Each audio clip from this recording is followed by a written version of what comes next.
All right, so for this evening's Board of Trustees work session, we have the end of year operating budget performance review, prospective revenue and resource analysis, liquor code proposed changes, and then a continuation of our bylaws discussion. If we can just go around, introduce ourselves so every table knows who they are. Clerk. I'm Hannah Hill, Town Clerk. Nick Redavid, Finance Director and Treasurer. Good evening, Troy Bernberg, Managing Director with Northland Securities. Rebecca Daly, Trustee. Mayor Shosse. Ryan Mason, Mayor Pro Tem. Patty Garcia, Town Administrator. Dan Sapienza, Town Attorney. Dave Wiegand, Trustee. Russ Downing, I'm the Sergeant over Wellington, and I should probably move to those other chairs. You're fine with whatever you want. No problem. Perfect, and then Nick, you're gonna start off with the end of your operating budget performance review. Good evening, Mayor and Trustees. Tonight, we will be reviewing the 2024 Treasurer's Report and overall budget performance. As the Treasurer appointed by the board, I provide monthly reports in the form of a Treasurer's Report and report of bills in the packet for the second regular board meeting each month. We'll look tonight at how the revenues and expenditures for operations performed against the budget throughout last year. So before we jump into details, a quick update on the status of the finance department. As I'm coming up on the anniversary of my first year in the position, we've also hit a milestone as we are fully staffed for the first time in my tenure. There are 3 positions in addition to the director, all of which have been filled in the past 12 months. Our utility billing coordinator, Carly Dean, completed our team in early March and has been excelling in her role. The previous utility billing coordinator, Flip Barker, is also coming up on her first anniversary with the town and was recently selected as our administrative finance clerk, assuming the role in early February and training in all things accounts payable, accounts receivable, purchasing card program management, and record keeping starting last week.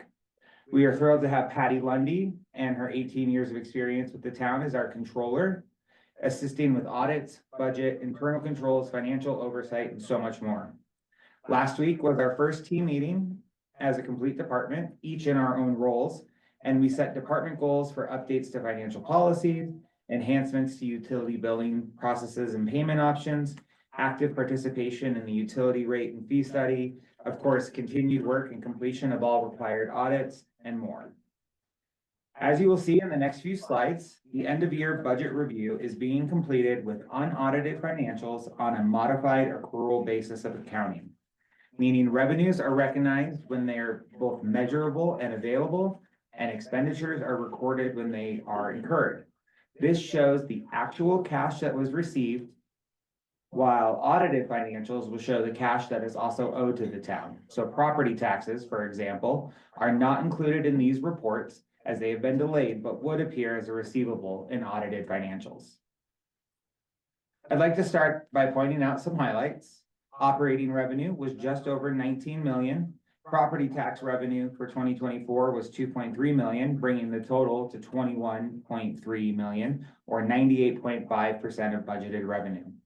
While this did come slightly short, operating expenditures came in even lower at 83.1% of budget, or 14.4 million. In addition, not including loan funded capital projects like the treatment plants, capital projects came in under budget at 3.6 million. Overall, net revenue over expenditures, including debt service payments and transfers to enterprise funds for administrative overhead, will be negative 869,000 when including property tax revenue due to lower than estimated tax and building permit revenue. When reviewing cash revenue in each of the 5 funds, presented here is the actual revenue received as compared to the 2024 budget in green and the 2024 end of year estimate that was determined in the 2025 budget process in orange. Since the 2024 end of year estimates were used to determine estimated fund balances for the budget, I think it's important to note that all funds except 2 performed better than anticipated. The general fund difference is explained by the delayed property taxes, and street fund revenue difference is a result of lower than estimated tax revenue, specifically highway users tax. The difference between the 2024 budgeted revenue and the 2024 actual in the general fund did provide insight when determining the 2025 estimated revenue, which led to several decreases in the budget by 5 to 15% year over year. Excuse me. Oh, yes. I've also called out additional revenues that were over or under budgeted estimates for 2024 on this next slide. As we do budget conservatively, strong investment earnings had significant impact on reserves in general, street, and park funds, as well as a combined cigarette and retail marijuana sales tax in the general fund. Lower than anticipated revenues occurred in several of the tax, permit, and fee categories. The 2025 budget was adjusted accordingly when these trends were identified, and anticipated growth this year leads staff to believe this will not be the case at this time next year. Some really good news is that expenditures and expenses in almost all of the funds came in under budget and lower than anticipated when estimating the 2025 beginning fund balance.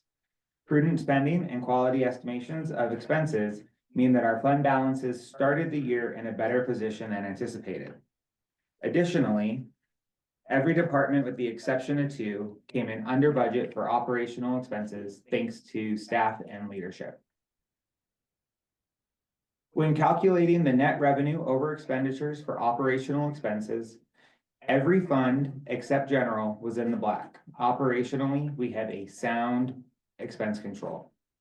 Again, the shortage in general fund is due to lack of cash payments for property taxes, which will not impact financials once audited, and lower than anticipated tax and fee revenue. Once capital projects, debt service, and transfers to the water and sewer funds from the general fund, totaling a combined $900,000, and from the street, water, sewer, storm, and park funds to the general fund for administrative overhead is accounted for, overall net revenue over expenditures was negative 3.2 million and under 870,000 when including property tax revenue. On a previous slide, it was pointed out that tax and fee revenue in the governmental funds was 1.2 million less than anticipated, meaning that our reductions in expenditures reduced reserve spending by nearly 330,000.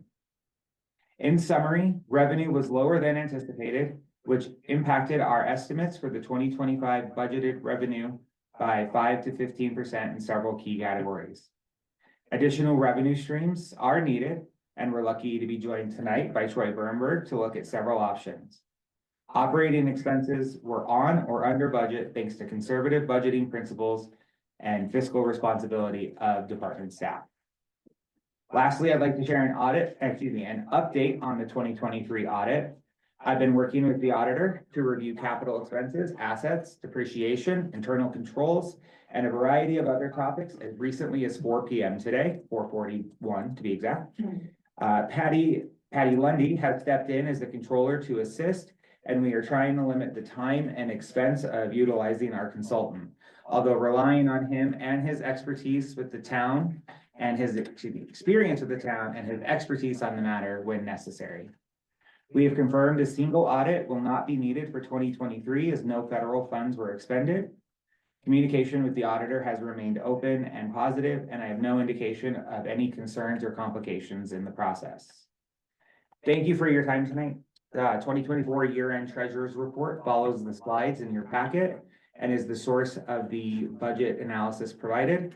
I'm happy to answer any questions you may have at this point, or we'll follow up in a timely manner should a question require more in-depth or review of findings. Sure. Trustee Wiegand? Excuse me. The 23 audit, as soon as that gets done, that goes to the 24 budget, right? That's the property taxes that were missing. Correct. Correct. The revenues, When are we expected to get that?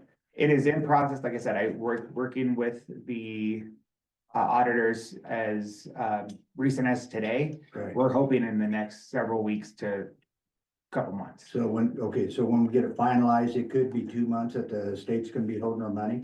When we get it finalized, it'll go to the state auditor. They will provide notification to the county treasurer to release the funds. Okay. That's the 20, the 22, have we received the money from that yet? We have not yet, and I have not heard from the county treasurer regarding that. Okay. That's it for the moment. I think trustee Wiegand actually asked most of what I was gonna ask, so, none of this is particularly surprising to me, especially as far as, building permits being down for the year and that sort of thing, so, yeah, really, I have no questions. Pretty much what I expected, so. Also, nothing surprising for me. I know we had several pivots throughout the year last year and we're well informed the entire time. So, everything makes sense and, good luck with getting the audit going along as quickly as possible. Thank you for your efforts in making that urgent. I got one quick question. Okay, the 22 money hasn't been received for the 23. The Right. 20, we stopped receiving funds in October of 23. Okay, well, my question was, how did we make up the difference at that point? And I know that was out of your time frame at that point. So those funds are considered receivables, so they do show in the audited financials. They will show in the audited financials as accounts receivable, so they will still show as revenue, and they become available in the fund balance, the cash balance, I should say, once they are received. Okay, thanks.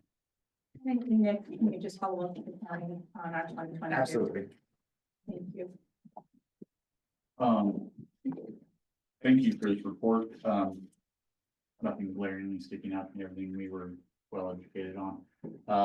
One thing not to nail you down on a date, but audit wise, like end of June, July. I mean, we can't go longer than July. I'm hoping for much sooner than that. That's for the 24. Correct. For both, Okay, Ideally both. okay. ideally both, yeah. Perfect. We apologize. No, you're fine. I understand you guys were at the PSD deal. He just went over the operating expense for last year. Trustee Wiegand asked him about the status of the audits and when property tax could be expected to equal out these funds. The response from Mr. Redavid was they're currently with the auditor. In the coming weeks or months, we should have those completed. And then that will go to the state, and then the state will reach out to the county will reach out to us, let us know they have funds. And he'll be following up with the county for the 2022 audit. And I can share the full dollar amount being held by the county as of December 31st is 2.3 million. So when the 2023 audit is complete, will that also release 2024's funding? That is my understanding, yes. Okay, Because at this point, the 2024 audit is not delayed, it is due, so we will no longer be behind on audits once 23 is submitted. And we're working with the auditor to stay on track for 24 to be on track. got it. Having that said, are there any questions based off of what you read in the packet since Marcus' presentation? No, I only had one additional question that came to me from a resident related to the packet. Is how many employees are assigned under the administration category? Do you know how many are actually under that administration? So I don't know if I could find out. Perfect, if you just, Yeah. yeah. Okay. Well, thank you, Mr. David. We'll leave it at that there. You guys have any further questions? He did state at the beginning. You can email and get more answers. On to Mr. Bernberg, with the revenue and resource analysis from Northland Public Finance. Sure. It's nice to be with all of you this evening. For the benefit of the latecomers, my name is Troy Bernberg, so it's nice to be with you. Nice to meet you. Likewise. Okay, so I'm going to tell you just a little bit about myself. I think that's important to know who you're talking to and who you're listening to. And then I'll dive into my approach for the report, and then I'll go through each of the sections. Where's that echo coming from? I think it's coming from the owl Marishosi. From my quick Google searches, it needs an update and we'll stop echoing. So I apologize. You're fine. Everything needs updated. So I've been in public finance since I graduated CU in 2002. So I've done nothing else in my entire career for now going on 23 years. I primarily serve local government, counties, towns, municipalities, also special districts. I'm also a municipal advisor, so I represent a number of downtown development authorities and urban renewal authorities in that capacity as well. I really cut my teeth in development finance, which all of this is really related. I think public finance is much more than just borrowing. So, and that's really the approach I took, but got the bug in 2016 when I helped publicly finance a portion of the United States Olympic and Paralympic Museum in Colorado Springs. So if you haven't been, please go. It's a fantastic facility. But that really got my creative juices going. And so that happened just before I started volunteering my time with Downtown Colorado Incorporated as well. So that is a little unusual for my profession to donate lots of time, but it's something I'm passionate about. And particularly on education and empowering boards and councils with that information, because I believe when you're informed, you can make better decisions.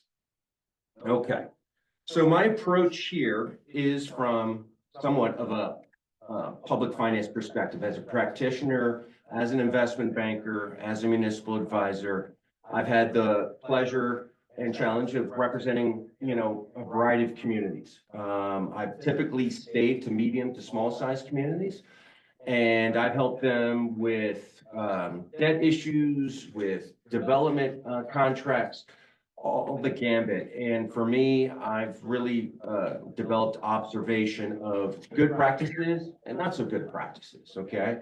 I've seen elections go really well, and I've seen them go very poorly. So I take some of that practitioner experience and apply it in my approach. I didn't want to dive so deep into a report that you wouldn't want to read it.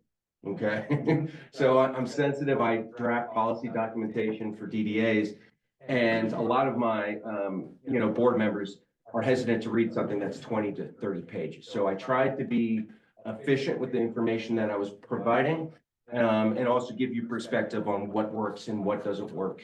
But I really did purposely stay away from making a concrete statement, but I'm happy to discuss some of my findings at the end. So I don't have slides. I prefer eye contact and looking at people during my presentations.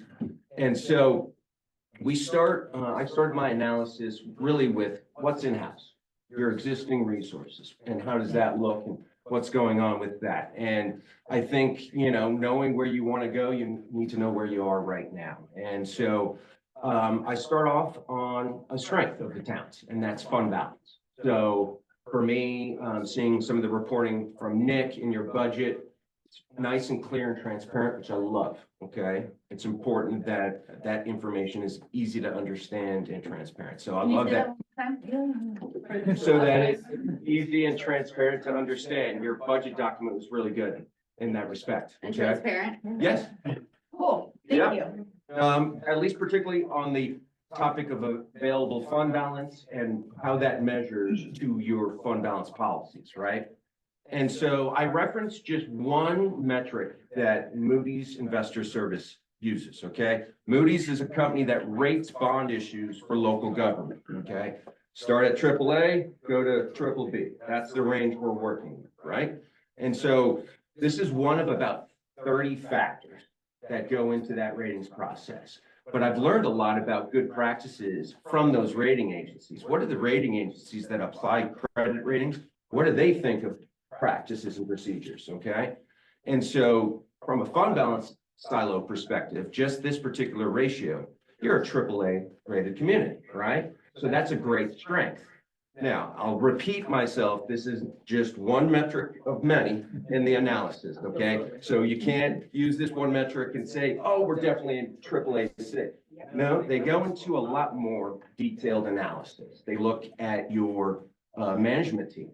They want to hear from your management team. They want to see budget flexibility, okay? They want to see preservation and sustainability in your fund balance, okay? So that means they don't mind seeing deficit spending, neither do I, as long as it's planned.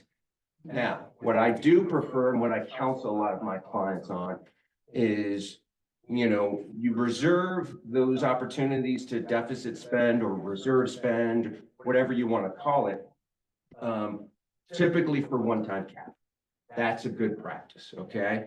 And so with the strength in your liquidity and your available fund balance, I think for me, making sure that you're not supporting for over long periods of time enterprise funds.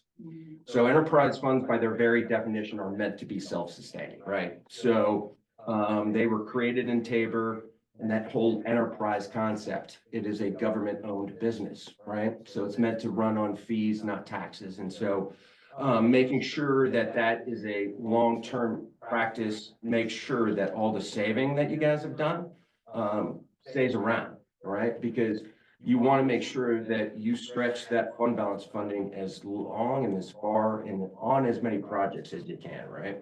And so you're investing the money the right way. I'm not here to opine on that particularly, but earning as much interest on the safeness of your investments is always prudent. And, it really serves your fiduciary duty to your taxpayers.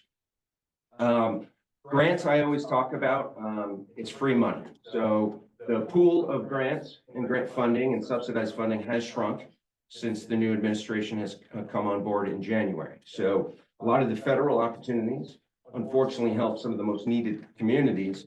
That funding is really up in the air and very questionable. But with that said, our state does a really good job of continuing to share grant opportunities with, the community and across the state. So keep on searching for free money. I have one question for you really quick, back on the previous page in fund balance. At the bottom, you made a statement that it's fair to say the town is not alone in this regard. However, a pattern of support is forming in recent years, perhaps not immediately problematic. It is a concern for the sustainability of the fund balance position going forward. What does that mean? That means you guys are sending money to your two enterprise funds, and you've done it on a consistent basis in the last 3 to 4 years. That tells me, and would tell a rating agency, that's the development of a trend. Got it. So, asset inventory. I think a lot of times, for me, this is something that not a lot of trustees or council members really think about, but you guys have assets that you can leverage, okay?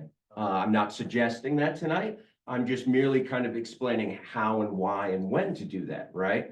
So when you do have big capital projects, it does make sense to finance a portion of that with debt and cash and grants. So for me, that practice of a diversified capital stack is this fancy Wall Street term, but it's where the sources of funding come from your project. And so I tell every one of my clients, all right, tell me how much cash you can use, then tell me how much grant money you've sought. Because for me, I've worked in enough parts of this state, exceptionally conservative parts of this state. People don't like to borrow money, right? I get that. I've been doing this 22 years. I've heard a lot about debt aversion, but it is appropriate when it's done right. I used to do a session at the Government Finance Officers Association called Smart Debt and Dumb Debt. So there are smart ways and good ways to borrow when you need to, okay? And so principally, that's via, some kind of debt obligation, like those in your wastewater and water funds, okay?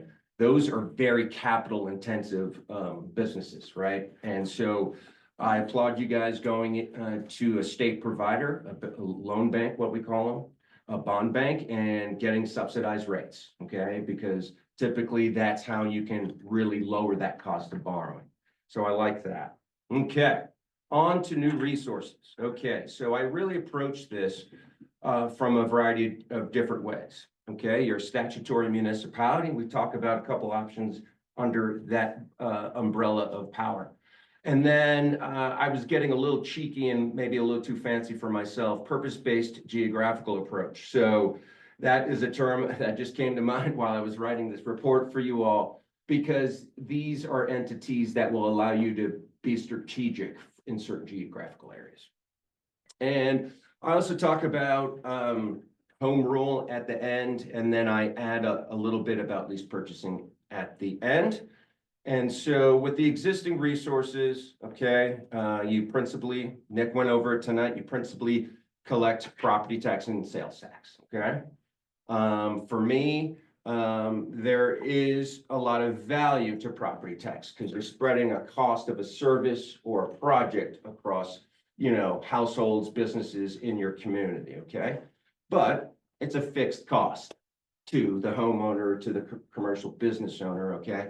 And ultimately, not here to talk about economics. I've had enough of that staring at my television the last 10 days, but things are uncertain. And so I think, you know, when you're asking voters to help out, you have to think about their pocketbooks, right? And so that's why, you know, for me, school districts, it's really their only tool, right? So they're kind of handheld, but even under as a statutory municipality, you know, it can be a very powerful source of revenue.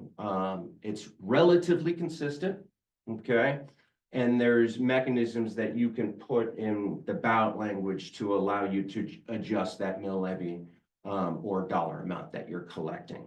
But with that said, the legislators have been after commercial and property assessment rates ever since we repealed the Gallagher Amendment.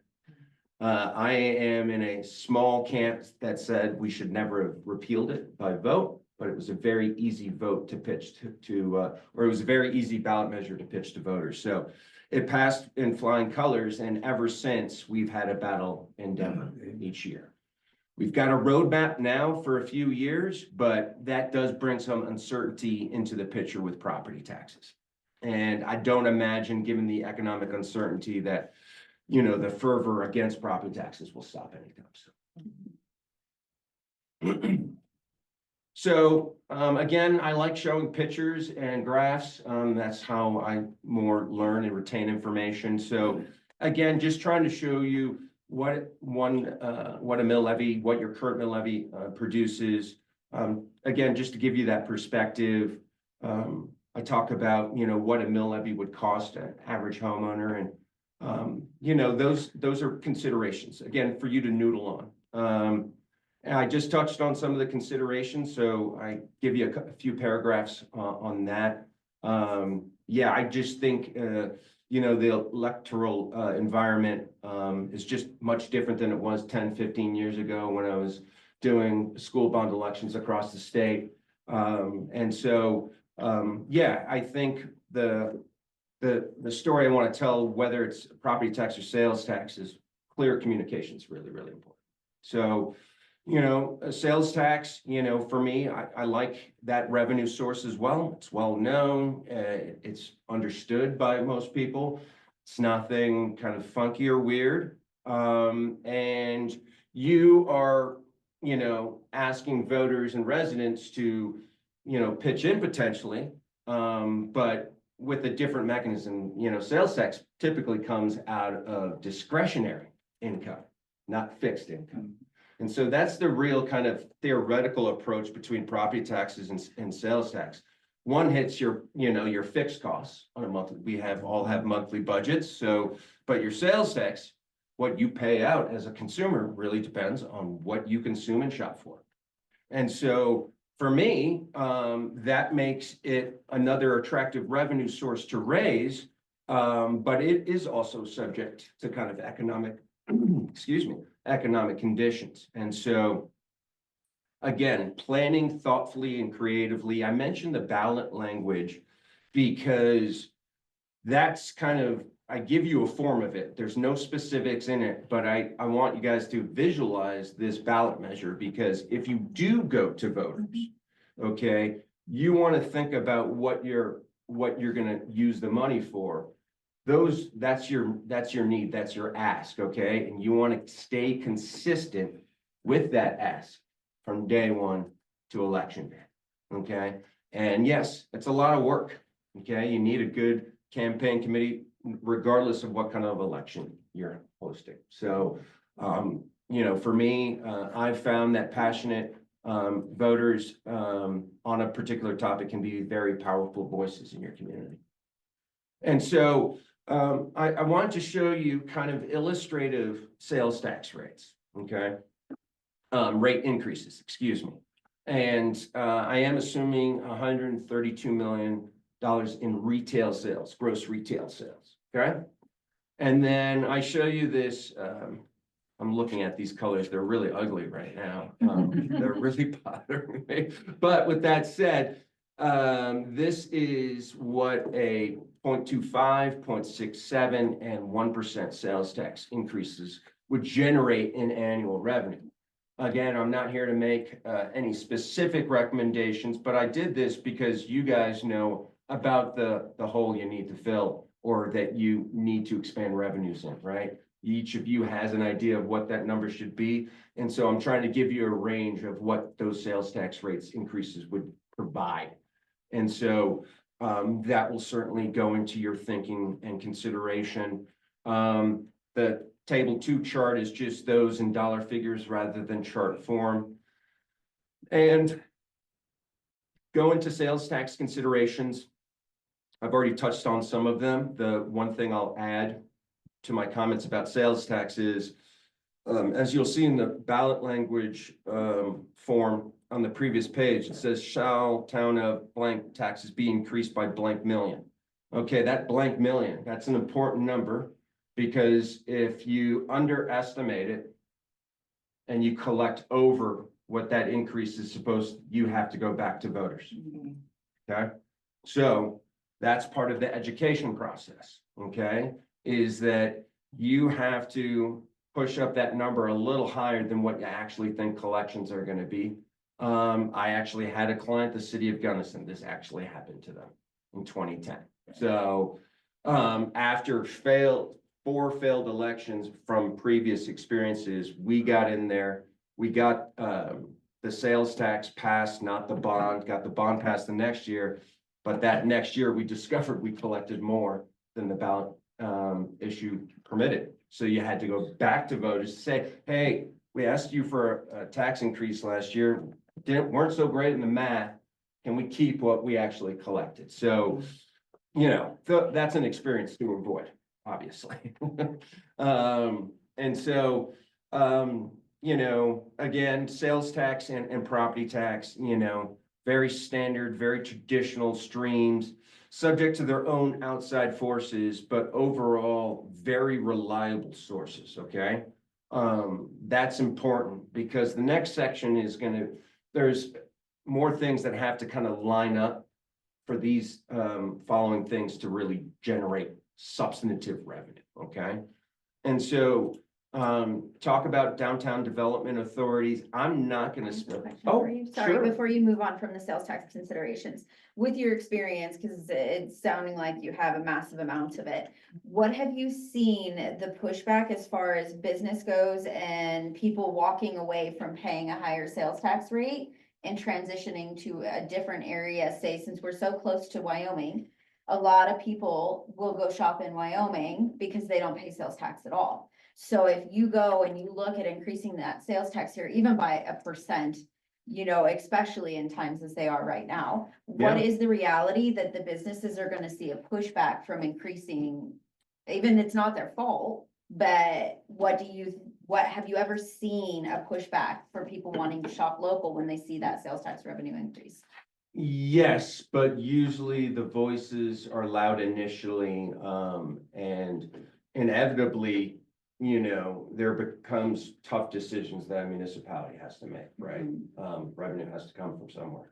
And so ultimately, selling the case and spending a lot of time with your business community, I think there's a lot of things that I've seen in towns, economic development departments in particular, can be really good bridges for helping address some of those concerns, because ultimately we're trying to make Wellington a great place to live, which it already is, but also a great place to visit, right? And so, yeah, I think I love where your head's at, because you're kind of jumping ahead to my final comments about there's a multi-prong approach here that I think will be kind of important to think for you guys to think about. Awesome.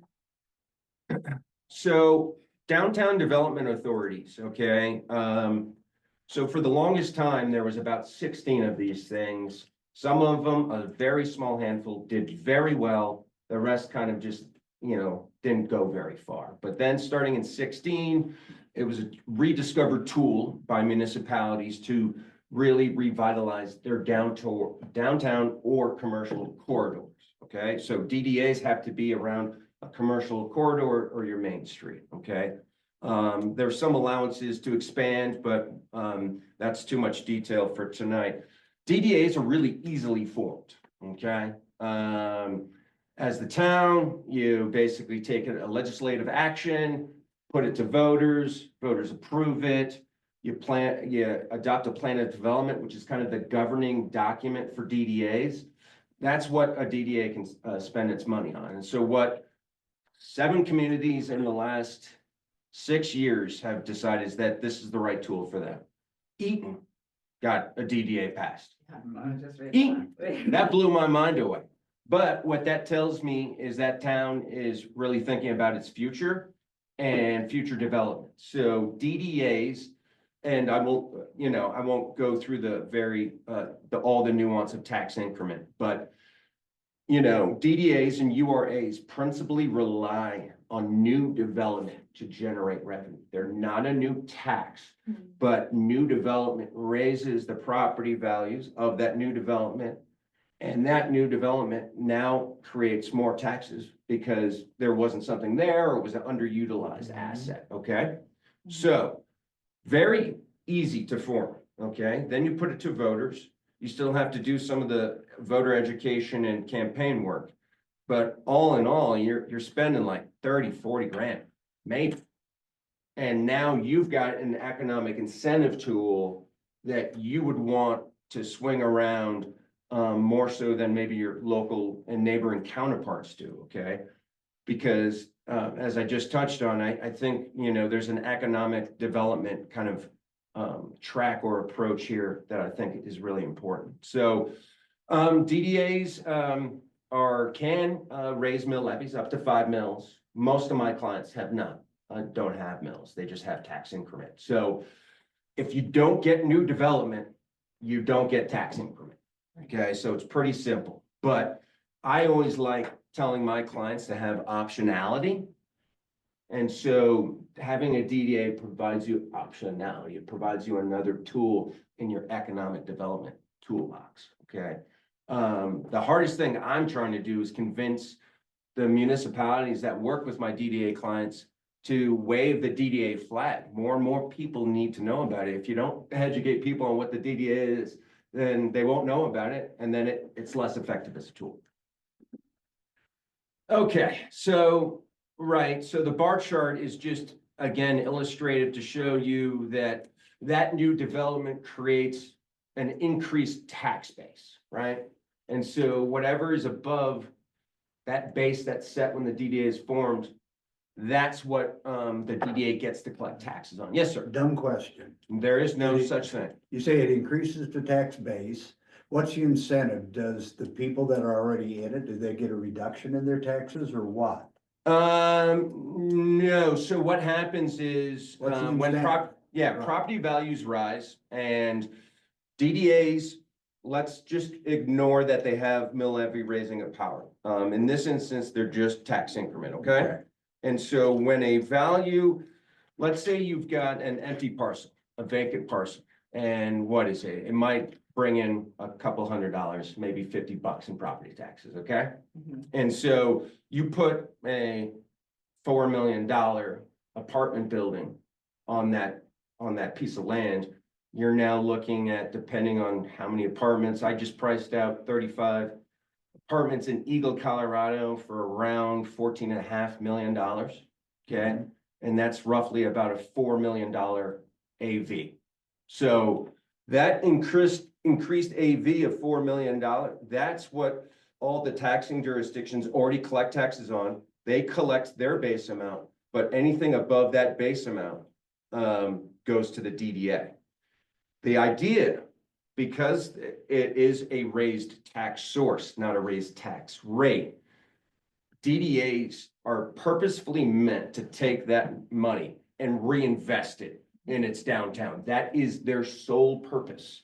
So that's why when towns create these, you're partners in this, okay? I've seen really ugly battles and bad relationships. That gets no one anywhere, okay? So if I do plead with you, if you do form a DDA, please make sure you remember that they're your partner. Now, it's not your money, but if you're good partners, you can get stuff done really, really in cool ways, okay? And there's lots of ways to incentivize development and protect yourselves and protect that money, okay? So DDAs, none of my clients ever give out a blank check, okay? The developer has to perform. That means they have to build the thing, okay? It has to be occupied, has to be stabilized. Then you can give them a portion back of the TIF that they created from their project, okay? So it can be a very powerful incentive tool. Question related to this. When you look at, you have businesses and a lot of residential in a DDA downtown. If you Yeah. see that increase to those businesses, will those homes not also see that mill levy increase as well? Valuation increase, not mill levy increase. Yes, got Okay. it. Valuation increase. Yes, so that is the idea. So the idea is that raises all ships, right? That one ugly property gets redeveloped.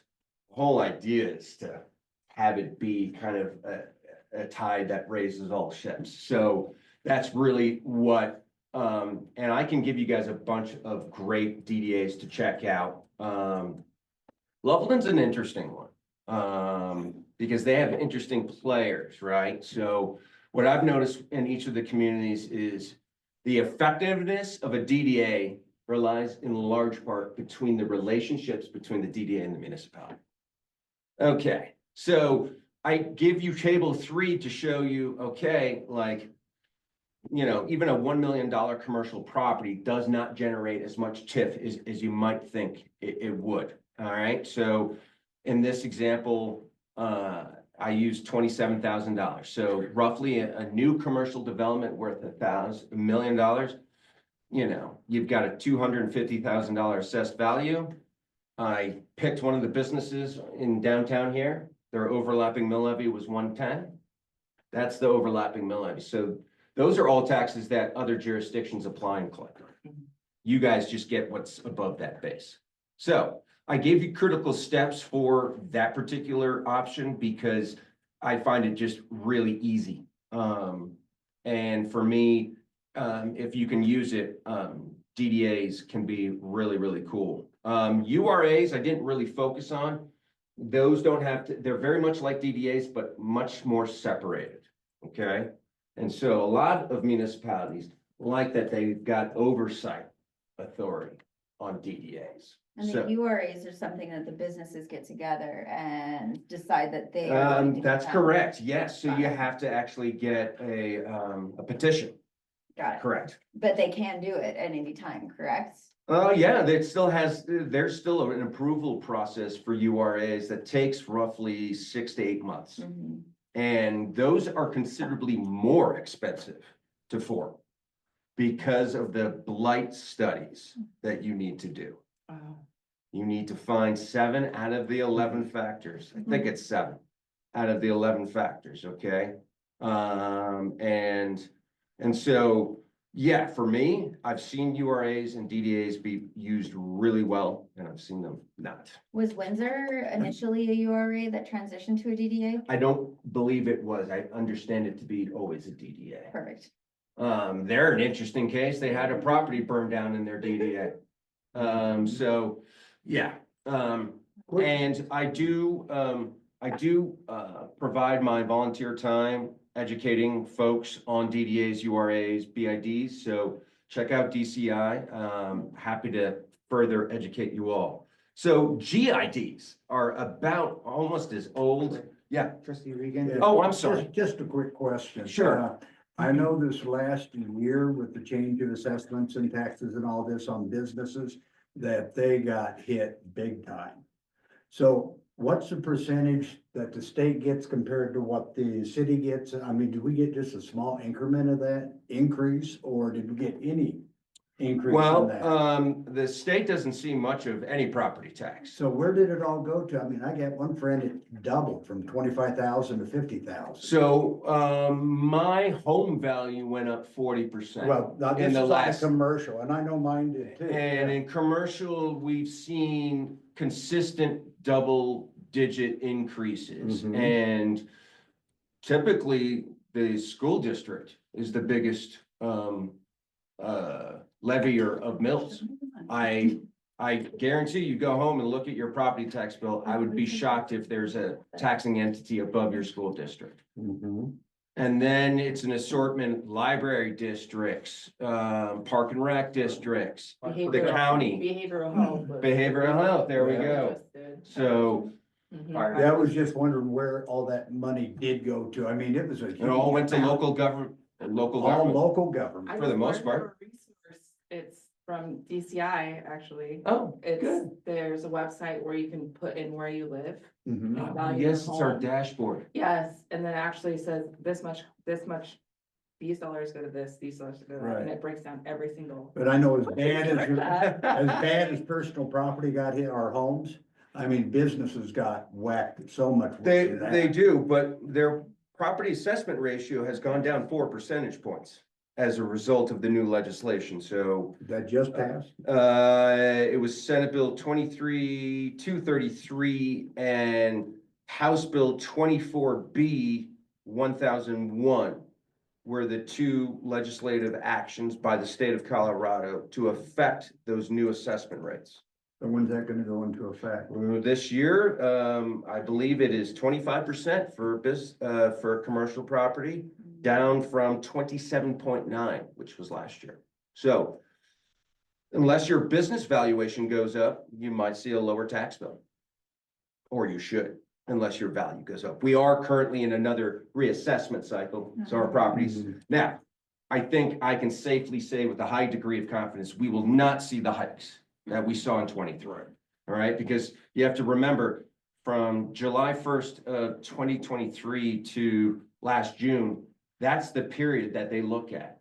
And real estate slowed down significantly since 2003. So, all right. GIDs, about as old as the state of Colorado. It's just an ancient tool, but it's being revitalized in a lot of communities. And again, strong boundaries for improvements to a particular area, taxing power, bonding power. I'm seeing a lot of GIDs actually being used in conjunction with urban renewal authorities. You can overlap some of these tools, okay, in really creative, fun ways. And so I showed you kind of, again, a schedule of what, so the table 4, what that's really meant to tell you, okay? So if you've got one business generating $250, $1 million, excuse me, $1 million commercial property generates $250 per million, okay? Just for illustrative purposes, I wrote the debt service payment, annual payment for 1 year of debt service for $1 million over 20 years. So you can see if you're going to form a GID, it's got to be pretty big. Okay. But they can be very powerful tools. And that's also a tool that's really seeing a lot of renewed use. Okay. Home rule. All right. So for me, you know, I think home rule can be really important for a lot of things. You know, kind of running your own operations, keeping more control over your monies and your revenues and all that good stuff. And I think that just kind of makes local government a little more efficient, but it is quite the process. Okay. And it's at least 2 elections. And if the first election doesn't pass, you have to start over. So it's a long process. I saw it fail in Uray, a client of mine, but they eventually did get it passed. And for me, I just want you guys to have your sales tax faster. I think that's a really big deal. Now, is it worth that effort, that multi-year effort? That will be your decision. I would point you guys to Erie. I liked their campaign and communication process. So check out their website. They Really streamed it on cool YouTube tagline, too. didn't they? Yeah, Yeah. so I'm all about beg, borrowing and stealing from our peers. So, I mean, that's what DCI really does, is it brings communities from across the state to do exactly that. That's the biggest impact of our conference, is the networking. So knowing your experience with home rule, and I don't know how much you know about Wellington in general and what we face with the water struggles and the cost of water to residents. On top of utilities itself, we don't have a lot of control over Black Hills Energy or any of those. Yeah. What is the success rate you have seen with gaining trust with residents that are extremely distraught with their municipality and do not trust them with their financials? Reality, that's what I'm looking at, is a reality. I would say that would add 12 to 16, 18 months to your process. You know, Erie's, they're kind of cool meandering like Candyland map, started about a year. You guys gotta start maybe another year in front of that. So, If we raise water rates well, again. yeah, I mean, Then guys, balloons. listen, I'm working in a couple of communities experiencing these. They're not easy conversations, okay? I get that. And I understand there's a portion of your population on fixed income, okay? I get all of that, but, you know, it's literally one of the most important things that, you know, a community can provide or a water district can provide. So it's important to create sustainability with those operations. You know, the communities that I've seen do really well, not just with rate studies and home rule, but these kind of, when you're dealing with some distrust, you have to put yourselves out there a little bit and take a couple blows. If you want my candid thoughts on the process, that would be it, is that a lot of times people just want to complain. Yep. Okay, so I try not to be too much of a complainer, because I'm like, I have better things to do with my time. But when it comes to pocketbooks, I do appreciate the sensitivity there. But you guys do have a municipality to run. And so where that comes in is, yeah, maybe taking a couple blows and then really having an honest conversation about what do you want Wellington to look like for the next 30 to 40 years, 50 years, because that's what communities that have DDAs are doing. Eagles downtown has been a ghost town for a long time. And it's taken them 5 years to finally start getting something, okay? So TIF doesn't come overnight or tax increment, but it does work. It's concerted effort. They don't even have an executive director. Okay, so DDA sometimes need startup funding too, because TIF doesn't come in day one. So those are really important. I go through an exercise in lodging tax. I'm not sure that should be the guiding light for home rule. Okay. I mean, you know, I tried to be kind of candid with my approach. I did not do a real hotel analysis. You know, DDAs do a lot of planning. And so I see a lot of DDAs initially spend their money on, all right, well, the town's not going to pay for a hotel analysis. Let's do it ourselves. And it's not for a particular site, but guess what? That analysis will help you go to Las Vegas if you want to the developer conferences in those gigantic cavernous places. And you can give them a hotel analysis and say, here, this is why I think your next hotel should be in Wellington. Okay, control gives you guys control. Knowledge is power, power is control. Good control, right? You want control over your finances and the management of those finances over the long run. That's what I mean in terms of control. So for me, yeah, maybe maybe going after a lodging tax isn't in your immediate future, but I think you gotta keep your options on the table, and so I don't want you to just kind of push aside lodge. If you're gonna go for a home rule, it should be in part of your strategy, okay? I don't mean to interrupt you. I had one question, and I think, Ms. Garcia is gonna have to answer this one. Remind me, I don't think it's able to, but will home rule allow the town of Wellington to control how much funds are allocated from the general fund to the water funds? No. I don't Then think so. nothing No, changes with that, yeah, okay. Nothing changes with that. That's statute, that's. Got it, Tabor. perfect. Just It was Tabor, just, we have I no know, I control over remembered that. that we had discussed that. I just wanted Good old to article. keep my, Yeah. It's, anyway, I won't get into my Tabor gripes. Those are as old as my career.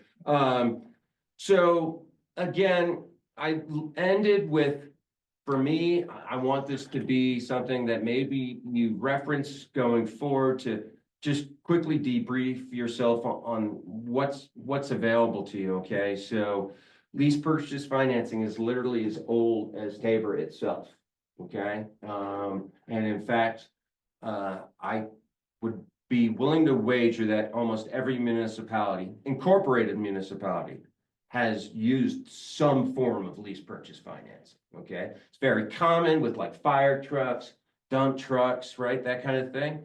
Well, what if you need a new public works facility? Perfect for that. I financed a new public works facility for the town of Rica.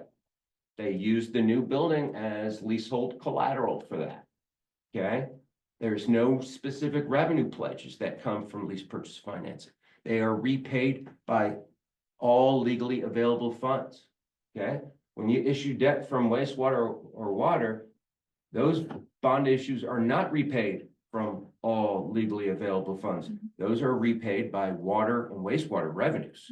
So when it comes to lease purchase financing, you don't have to identify a particular bucket where that payment's going to come from, okay? I've helped the city of Gunnison finance energy improvements with lease purchase financing, okay? I've actually financed the acquisition of water rights and a water augmentation plan by leasehold collateralizing water rights. And so I go into the nuance of lease purchase financing. There's some quirks to it that, you know, is somewhat restrictive. If you have a $2 million building or you're going to build a $4 million building, lease purchase financing has to be approximately the same amount. So you can't borrow above or to under, right? And I won't go into the reasons why, but I'm happy to geek out about it at another date because I have strong feelings about it. But again, for me, just showing you, hey, these were random numbers that I just plucked out of thin air to, again, give you a scope and order of magnitude about what this stuff would cost, okay? And so if you do have any capital improvement projects, you know, lease purchase financing is efficient, it's relatively quick, and it's well established in the state of Colorado. So it's a very important tool. And then, you know, for me, I think it's just kind of, I like perspective. This was a challenging chart to put together. Yeah, so the median sales tax rate is 3.39, okay? And I mean, you guys are really close to the median, really close to the median. So again, I think this is good perspective. I believe you guys can imagine where some of the communities are. Well, it's not all the names show up. So there's more lines than there are names, but that last one on the right is kind of an obvious one, right? I actually was thinking Breckenridge was higher. Yeah, see, I thought Vail would be at the top too, but it's Winter Park at 7%. So, but you see typically higher sales tax rates in resort communities. You know, and you know, there's creative things you can do with new development. You know, public improvement fee, a PIF fee. It's kind of like a sales tax, but I didn't go into that narrowly in this report. because they can be quite controversial themselves. Mhm. So, do you all know what a public improvement fee is? Parking lot fee.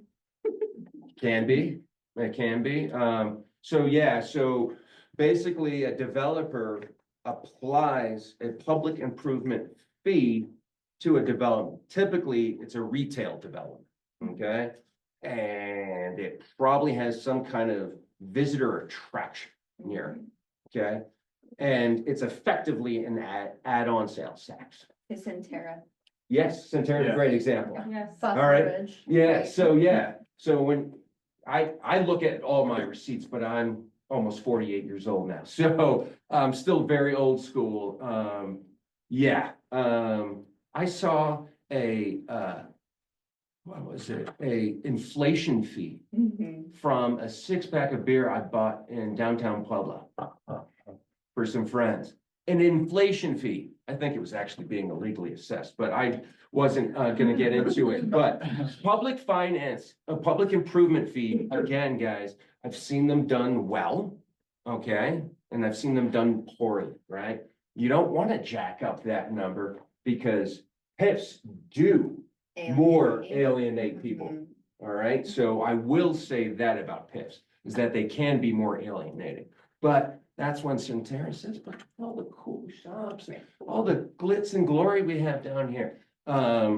So for me, there's multiple ways to do this, and that will actually is a segue to my closing comments, that I think there's a few different options for you all to consider, and I implore you guys to be open-minded about a multi-pronged approach, okay? We've talked about home rule. I think it's a valuable strategy and goal, but you have to be pretty realistic with the timing. The sales tax, you have to, it all comes down to really timing. There is some trust to rebuild, so you have to factor that in. But, for me, Our there's, town hall is really good for doing that, having like an all-out where you're just welcome to come, say what you'd like, gather a bunch of information and. yeah, and, for me, making sure that you have some of those, sessions and really educate people in as simple a format as possible, right?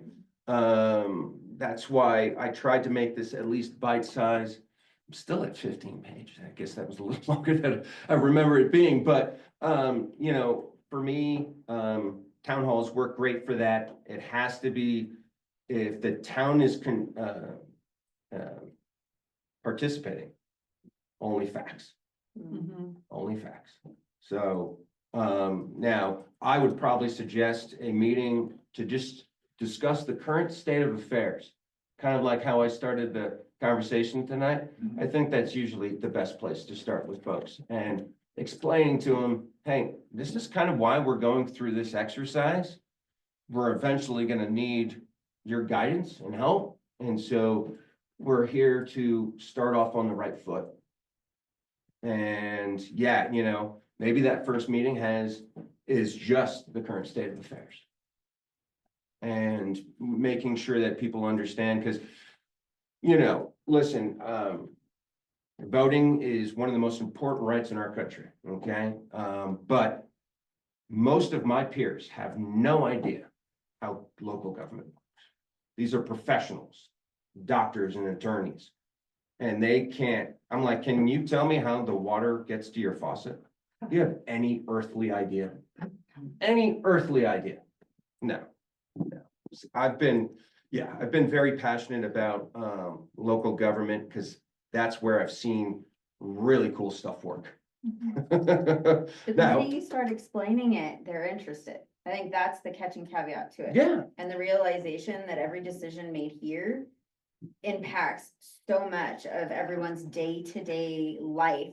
It's not looking at the state or even a federal level. It's your No. local municipality that has the most impact on how your life functions day to day. right. And for me, asking folks or telling folks what the current state of affairs is, and then asking them, and there's probably going to be a lot of varied opinions, but, It's a changing world. I do suspect there are some places in very remote areas that may not be around forever. You guys have a great opportunity to really shape your community for the next, I'm not talking revenue sources. I'm not talking, I'm just talking about overall, because I think the second kind of conversation is, where do you want to see our community in 30 or 40 years? You guys got young families here, okay? Those people have a vested interest in what they want to see. Now, you know, there's always going to be someone cranky in the room, okay? Always. Happens in every community, okay? And, you know, that's where, for me, transparency, frequency, and honesty are the best policy. And so I would suggest looking at a few different ways to kind of explore your future. And I think you have options now as a statutory, and you can only grow that as home rule. And you've got sources you can explore in the near term. But yeah, it starts with the current state of affairs, and I'm happy to answer any more questions. I feel like I took up a lot of time. I hope I didn't go over and no one was nodding off, so I kept people kind of engaged. Happy to answer any questions. Mr. Wiegand? Me again, huh? Okay. So pretty much anything that would happen as far as increasing revenue would have to go to the voter, correct? Yeah, in some shape or form, a DDA, yep, has to go to voters Right, at one whether point. it's sales tax, whether it's real estate tax, whatever. So if and what we ever did do that, like you said, we would have to sell it big time. Yeah, Question, I mean, once we get the real estate, Property tax. property taxes all taken care of, we're not gonna be in that bad shape, correct? We're not in that bad a shape. no, Right, No, but, you're thinking about a growing community. right. And the things that I'm thinking about moving forward is, LCSO is in desperate need of more support for Wellington. Mhm, That's, $200,000 a year. mhm. So, and that's not something we have in our budget. So trying to think about the future and what those needs of Wellington will be. Okay, this is not an immediate thing that we're looking at. No. But it's gonna be our Setting development up a over small- the years. Setting up. We always want to look plan. like 5, 10, 15 years Yeah. ahead. Okay, So yeah, and this was, and thank you, Troy, for this presentation. This was Yeah. really great. This was one of the goals that the Board of Trustees gave me, was to provide an option for 3 additional revenue streams for the town of Wellington. And there's no need to act on anything tonight or anything like this. Right. It's just information gathering. We can talk about this later, but knowing that we are this growing community, we have, we know we're going to start embarking on more economic development. So hopefully that'll bring more and more sales tax. But at the same time, we need to just be well-rounded. yes. and again, look at different avenues. Yep. Yeah. Right. Absolutely. Okay, Trustees? I asked a lot of questions. I'll let somebody, I'll go at the end. I'm sorry. Don't be. I'll wait I love back there. questions. I'll wait back there. Yeah, I appreciate all the comments that we got from our Mhm. community through public comment, through our email. I do just want to say that nothing immediate, reiterate that is happening tonight, and that no one is making a decision tonight to raise any kind of taxes for anyone in the community, and that if it was presented online was a misrepresentation of what's happening actually in this room. We do have options that are available to us to look into the future, and that would be responsible of us. The thing that this board is trying to do is to set up Wellington to be in the best shape that it possibly can be moving forward, so that no future board in 20, 30, 40, 50 years can look back and say, they didn't do this, or they should have done this. We're exploring all of the possible opportunities that we have to strengthen our community, and I think that's the most responsible thing that we can do. I would say that when it comes to property taxes, I would caution us to not look at increasing those, because again, that is just an added piece to the unaffordability of homes in our area in northern Colorado and across the nation, period. Other than that, I think that we have some really exciting options to explore, and I look forward to working with the board and you. Thank you for your passion. I think it's so amazing that you just love this so much. I'm glad that came through. It totally did. So thank you so much. I really do think that we have some great things to talk about and that Wellington will be all the better for it. So.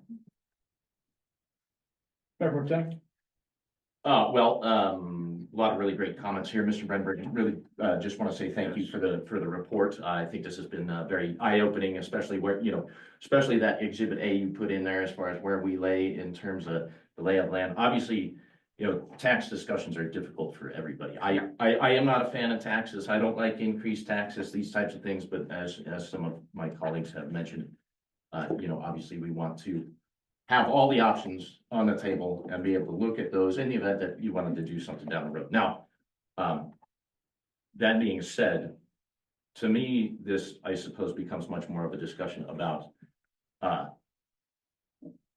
when and if, and these types of things, right? So obviously, we've got a lot on our plate as far as the water situation we're dealing with now and getting some of that renegotiated.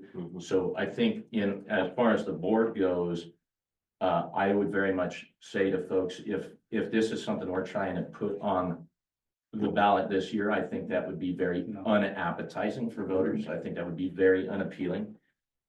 So I think we've got a lot of work to do before, obviously this even gets out of the play. And I do want to, highlight what Trustee Moyer said, which is that, the board, we cannot just increase taxes arbitrarily, right? All of these things end up coming back to the voters and they're ultimately the ones that have to make the decision. So it's not like the board's saying, well, we're going to up your taxes, right? These are things that have to be agreed on by the voting populace. So again, I think we've got a long road and a long discussion, as far as any of this stuff goes, but really appreciate the presentation. So Thank you. You bet. Yeah. A good point to make, is this board has no authority to change anyone's taxes. So that's, we cannot do that. It is not possible to do. So same concept here. So it's unfortunate people are thinking that. Regarding the DDA, I think it was really important that we discuss that and talking about the incremental, not necessarily the mills. So, in our example, we have so many vacant lots, so many with no intention and no motivation to really improve them. They pay so little property tax. There's absolutely no reason to do anything. They're not really losing any money. Some of the owners are like out of state. So there's not a big reason to improve on them.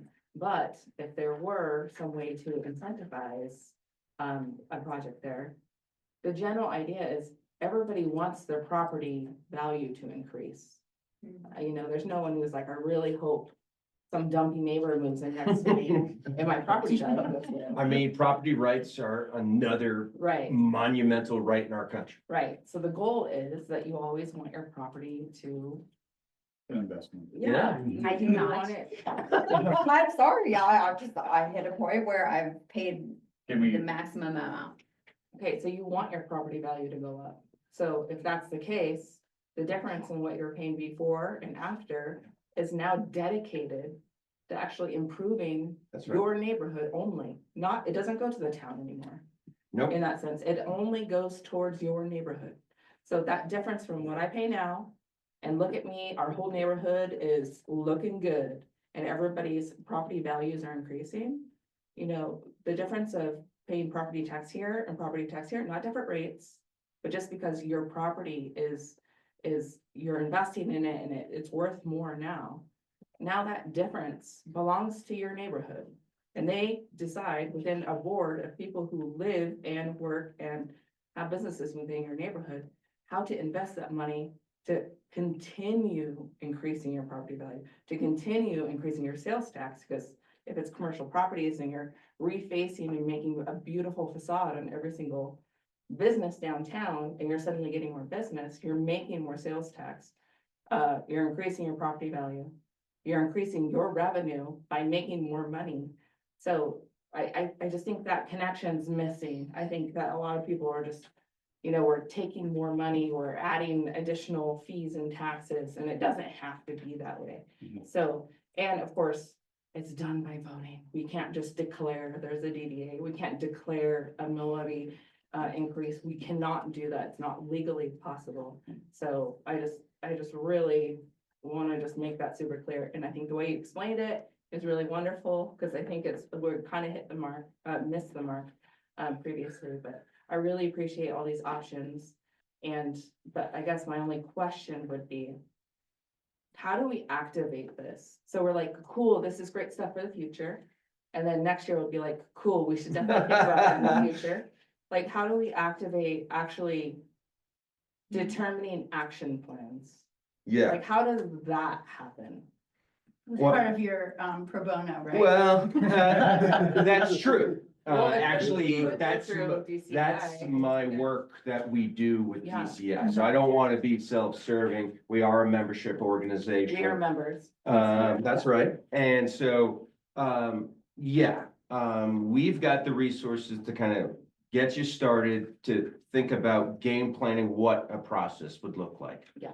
Bill Schrum, before he joined DCI, was in Eagle as assistant town manager, and he kind of quarterbacked that DDA's process. He'll have a lot of great ideas to share. But yeah, I think what the business owners, to your point, trustee, is you end up seeing how much these people really care. Yeah, Like the boards that DDAs are made of, and they're some of the best civic servants I've had the privilege of working for, because they're direct business owners Mhm. affecting change within their boundaries. Yeah. And there's a real sense of kind of ownership of your, not just your business, but of the community of your downtown, right? and in our case, they're already doing this. Yeah. So they are Right. already putting in the work. But like, imagine if they had some money to Right. like, Yeah, resources. to do that too. So, yeah, absolutely. Okay, so just use our resources at DCI right now. Yeah, that would be my number one recommendation, because they can kind of game plan it for you or help you game plan it. Okay, and then I'm just. And they can point you in directions, they can give you names for different attorneys. We don't recommend a specific attorney. Okay. Sometimes town attorneys can do it. It's all up to kind of comfort level and all that stuff. But yeah, we give out all the resources that you would need. Okay. Cool. Thank you. Oh, and then I heard about your challenge projects, and I feel like we have several that we could. Yeah, do. yeah. So, I'm gonna. Challenge community, it's immersive. So, but yeah, if you can get the people to kind of put in the time, it's exceptionally rewarding. Yeah. Thank you, trustee Dietz. Yes, I think all this information is fantastic. I probably have an additional 5,000 questions, but I will not ask them at this time. One of my questions is DDAs, they do not have to include all residents, correct? It's only those that are in those DDAs that'll be affected that actually vote. Correct. Yes, you Got can, it. DDAs have very funky boundary lines. Yes. So Yeah, it won't go out to all voters. It'll only go to those in that Correct. DDA, and then they will have to submit for the ballot. yes, and generally the intent is that, yeah, that you kind of include as many commercial properties as you can. Got it. So the other thing is I know it was made mention that there is people out on the internet accusing other people of saying that we are going to implement an immediate tax increase, tax hike, and I want to just read these words so people understand that that is not what is happening by our residents, but this and the threats of fear mongering and the people coming and backlashing against residents, that creates more distrust, which does not help us move initiatives forward. And one of the most Point important of order, I things- did not say that we were accusing people Oh. of fearing these things. Thank- I think we need to watch Trustee Moore, our thank you. words.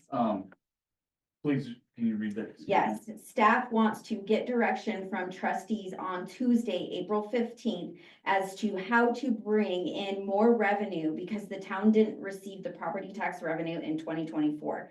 There's not one statement in here that we're forcing taxes immediately. I think that it got spun that way eventually down the road, but the initial statement, Nobody put a stop to it. but that initial statement does not specifically accuse us of pushing taxes through tonight. It says what you're doing, town staff is getting direction. We're learning on where we're moving forward with all of this information. There was not misleading, there's nothing really truly misleading in that. But what that does, and when we sit in our meetings and we say residents are wrong and residents shouldn't do this and residents shouldn't say this, you're throwing our 12, 16, 18 month discussion of home rule and pushing things through to years down the road. If we as trustees keep sitting here stating, people are allowed to say whatever it is they are going to and want to say. That is one of those things we cannot control what they do or what they say. There's actually laws in place that permit, like, do not allow us to do Right. that. So I think one of the most important things is, as responsible going forward, is to sit there and not bring up comments or statements that are made on a social media page, to understand that our learning and our balance has to come between all of us. And like he said, we're gonna have to take some blows. We're gonna have to take residents not being happy with us, getting upset with us, saying hurtful things about us. It's actually part of what we actually, pretty much signed up for. We're not ever gonna make anyone completely happy, but it bothers me because it's becoming more and more of a thing in our meetings where we are bringing residents. I think Stop this it. discussion can be brought up at another time. Do you have anything further for him so I can get to my comments? Oh, I told you to ask all the questions first. No, if I have an additional comments, questions, I will make sure to send them in. I'd like to say that this is not in response to us not getting our property tax. Right. And that is what I think fueled some frustration, because sure. that piece was not accurate. Well, I was gonna say more to the point. I think,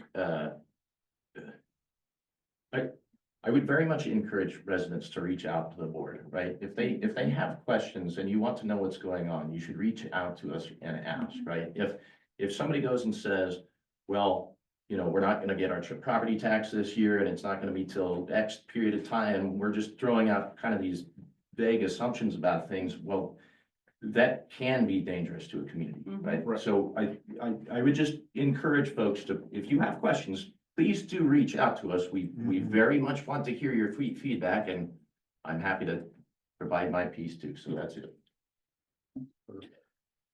There's lying and there's lying by omission, and leaving out facts is detrimental in the understanding of what people believe. I think this is a discussion for, Next I mean, I know it came topic. up in this topic because of how it's going, but this is, you know, in the weeds in a sense, so this would be a complete work session within and of itself. Correct. So we'll leave that there for the rest of the evening. Everybody, please. Yeah. I like what, We're just Bruce gonna, Garcia said, that this is a development for the Sure. future. sure, And this is looking at all avenues and how we can increase the amenities and everything else down the road. absolutely, absolutely. I really appreciate this report. Yeah, absolutely. Your presentation was great. Yes, you do care. We can tell that you're invested in this. And you're not passionate. And we've discussed, you know, home rule. We've talked about DVAs before. I think we would need to take like a multifaceted approach. Ultimately, you know, doing a handful of these things together would be the most benefit to the community as a whole. Obviously, our community is the deciding factor for all of this. But a lot of good stuff with the DDA, a lot of good stuff with home rule. Obviously, home rule, one of the biggest things that, you know, he touched on the lodging tax. But we get to collect that sales tax right away. That's right. The state doesn't hold it, so then we can collect interest on that sales tax right away. So that in and of itself is another huge gain among a plethora of other things when it comes to home rule, where we don't have to listen to everything the state says in That's certain right. instances. So it gives us more control over the community as a whole. Residents get more of a voice, you get a charter, all of that. So rather encompassing stuff, definitely needs to be approached by the board at some point soon. I'm not saying anything this year, but I mean, we at least need to get the ball rolling so future boards can successfully take this and implement it. Because our community has a lot of needs, when it comes to public safety, when it comes to the large majority of people wanting a rec center. I know that's a very controversial subject, but it's a thing, they want one. We're not gonna be able to facilitate that without some sort of revenue to make that possible. And this is a huge portion of a way to make that possible for the residents. Yeah, just make us straight. So, I'm glad that property taxes will be coming through. Yes, we're not in a dire situation, Yeah. by any means, but, just because we're not in a dire situation doesn't mean that we shouldn't act as such and plan for the future, so we don't run into failures like has happened in the past with this town in its history. And I think each and every single one of us ran for a purpose to set this town up for a future and to look into the future. That's right. 5, 10, 15 years ahead, and making decisions with that in mind. And yes, taking blows along the way is gonna happen. We are in a rough situation, but we need to make those tough calls, and we need to ask the residents to come on along with us That's right. and support us because of what they want and, what we can provide. So I'll just leave it at that. Thank you very, Bet. very much. You bet, my pleasure. Thank you, sir. Can we just like put a vacuum on your brain and?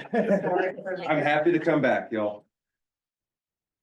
Yeah, DCI, right? Yes. Yep, Perfect. And Yep. DCI has a bunch of free to us as members. Yes. Resources and trainings, and several of them are specific on DDAs, like DDA 101 Yep. and like learn all those kind of things. And then they have examples from other local, so like there's a ton of resources. We'll have to, get everything looked at. We'll take care of that. Yeah, perfect. To the website while you're doing that. It was nice meeting you. Likewise. Thank you. Thank you, sir. You bet. And You all then have a great night. you Thank too. you. Safe, Drive safe safe. travels. It'll be much easier going back. Hopefully, Bernberg. Yes. Hopefully, yeah. I have to Google map it for sure. All right, you go. you guys take care. Now we have Miss Hannah Hill. She'll get to talk about the liquor code proposed changes. Thank you, Mayor Shosse. Tonight we have a few municipal code changes to review. Since I've started with the town, I've really had a time to look at the codes that I oversee. And the liquor code is one that hasn't been substantially updated in quite a while. So we wanted to see if there are some amendments that we can make to better serve our community, specifically our liquor licensees. So we just have a few short things with a lot of information to go over tonight. We're going to look at a new statute, administrative approval, and then have a discussion regarding the liquor. As you might remember with Soul Squared, when we came before you with their new liquor license, I think that was the first time we all saw the 2-year renewal option that the state implemented in the summer of 2024. That process is a high-level overview. The applicants would check a box that says a 2-year or apply for a 2-year license. And if approved, then their license would be valid for 2 years. There is a rumor that the marijuana licenses will also be offered this 2-year renewal period. That might happen at the end of the legislative session, so that's just something to keep in mind. If we did opt in, the licensee would check the 2-year box. However, the state would require paperwork and a check in year 1, and then they'd also require paperwork and a check in year 2, because they are not allowed to take a 2-year payment, and they can't take a payment without information as to why they're getting that payment. So the licensees, even though their license says it's valid for 2 years, in that second year, they still have to submit payment and a renewal. We did have a discussion with town staff, and finance does think that this would be a feasible option for the town. It would just be an administrative burden to create a process and figure out how we're allocating those funds and what that would look like from their end, but definitely feasible if the board would like to do this. The town's clerk's office would also need to create a process for tracking, notifying, and ensuring that licensees are aware that even though they have a 2-year license, they still have to apply in year 2. I have heard from a couple other clerks who do have opted into the 2-year program, that it is a source of frustration for many of their licensees, that their license that is posted says it is valid for the Mm. year, but they still have to submit payment and paperwork for the next year. Staff does have pretty strong concern about the pro for the ease of businesses, even though the state does say that it is very efficient for the licensees. I think that communication piece is not, it's not as pro as the state would say. Right now, staff would recommend not opting into this process. We do feel like, especially if the state brings in the marijuana licensing as a 2-year license, that this process might be a little bit more efficient in the future, and we would like to not opt in currently, but keep it open for the future. The next item for discussion is codifying some administrative approval processes for our liquor licenses. You can see in your packet the data from other municipalities that administrative approval is fairly common for routine and non-controversial items. The intent with this would be to provide timely and expedited turnaround times for our licensees, quickly accommodate any state form changes, and have time savings on board agendas, as well as time savings for our licensees. If I can explain what that would look like with a few of these. For renewals, we would still go through our same checklist. We still review with the same stakeholder group, our internal staff, LCSO. All of that would still happen when the application is submitted. However, if all of those items show no concerns and there are no violations, we would simply submit to the state for approval and renewal, as opposed to scheduling a hearing and coming before the board or the authority for renewal. This does allow more flexibility and timing for licensees, as we aren't restricted by the board hearing dates. And I do want to emphasize that this would be only renewals for routine and non-controversial items. If there were any concerns from stakeholders, questions that staff is not able to provide answers for, or any violations, that would automatically send the renewal to the authority for review. A really good example of time savings is the manager changes. In years past, a manager change required several more forms, required fingerprints, background check. Current state statute, does not require any of that anymore. It is simply the manager name, and we update it that way. However, the way our code is written right now, that manager change of name would require the authority to have a hearing for that manager change.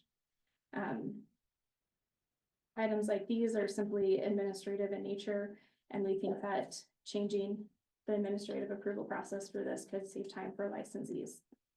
Very similar with modification of premises or changes in stakeholder names and trade names. For modification of premises, simple changes like adding a table, adding a display at the end of your liquor aisle, those are modifications of the premise. And right now they would need to come to a hearing. However, it doesn't change the functionality of the license type. And we see it could be very beneficial for the licensees and a much speedier turnaround time for the licensees if it was administratively approved. For issuance of temporary permits, tastings, staff would request this as administrative approval simply because tastings are just a listing of dates and confirming a couple of things on the back end, which we would do anyway before it goes to the authority. It does seem more efficient to send these to administrative approval rather than hearing. You can see from your data that it's very common for other municipalities to have these as administrative approval. We do think that it allows a shorter time frame for the licensee to apply for a tasting and actually conduct the tasting. Vendors might not be able to turn their information in time for us to hit a board hearing date in order for that tasting to actually happen. Whereas if it was administratively approved, we could turn it around in 24 to 48 hours. I would note that with any of these changes, staff would request to codify an appeals process to the liquor authority, only for special event permits on the next slide. But for any other administrative approval, if there were any concerns, violations, anything outside of routine and non-controversial items, that would automatically go to the authority for review. I wanted to pull out special event permits, as we do get a lot of special events in Wellington, which is exciting for our community. But I wanted to note how these would go because it is a little bit different than renewals. The application would be submitted with any required supporting materials. However, staff would suggest including a local questionnaire, which would provide clarity on items for any related beer garden or other type of that special event. And questions like that would include clarification on the type of alcohol being served, service, who is serving, their training, type of security, those things, so that our stakeholders can get a better idea of the event itself. We do feel like administrative approval is still able to set expectations for special events, set our high standards and security for those events, and we would be able to more effectively communicate with our townwide special event committee as we go through those processes. Staff would recommend events applying for the first time in the town hold a hearing with the authority. And then if no concerns or no violations, if that event happened in consecutive years, we would administratively approve those events.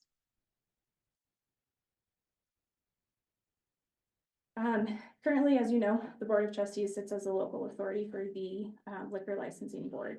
There has been discussion about changing that to a hearing officer. You can see the pros and the cons here. Some of the pros are not being bound by board meeting dates, which allows more flexibility for hearing dates with businesses or events. Staff also feels that having a standardization of how we operate dual licenses is a benefit. Having an individual who specializes in that license field and who has a background of what expectations those licensees should have when they're applying for a license is a benefit to those licensees. We also think that there's a benefit to having that hearing officer who's required to stay up with the state changes, as the state does change things fairly quickly. Staff has heard from many municipalities that having a hearing officer has lessened political tension in areas, especially when there is a show cause hearing or if a license was denied or revoked for any reason. Having that hearing officer adds a little bit of separation from the board or council and the licensee who may not be particularly pleased with the outcome of their license. You can see that some of the negatives of moving to hearing officer could be the initial transition growing pains, additional costs. We did conduct some research and we would expect to spend an estimated $200 an hour on a hearing. But please remember, if you administratively approve any of those items, those won't necessarily be going to a hearing. So it wouldn't be every single item, it would be whatever you do not administratively approve. We also believe that there could be a perception of loss of licensee communication with the board. Staff would recommend codifying a hearing officer, and I would note that staff would communicate regularly with the board about any items that are submitted, whether that be in the packets as a staff communication in the town administrator quarterly report. However, the board would like to hear about those should you choose to go with a hearing officer or administratively approve any items. So it was a lot of information to kind of dump on you. I wanted to review our main 3 items. Currently, the town board approves every single application that comes into the town for liquor licensing. One of your options would be the board remain as the liquor license authority, and we would codify administrative approval for any of those items below, any or all, keeping in mind that all of those would be routine and non-controversial items without any violations. Staff would recommend option 2, going with a hearing officer and administrative approval, with the hearing officer hearing new licensees, non-routine and show cause items, first time special event applications, and all other items being administratively approved. We are looking on directions on if the board would like to opt in to the 2-year renewal program.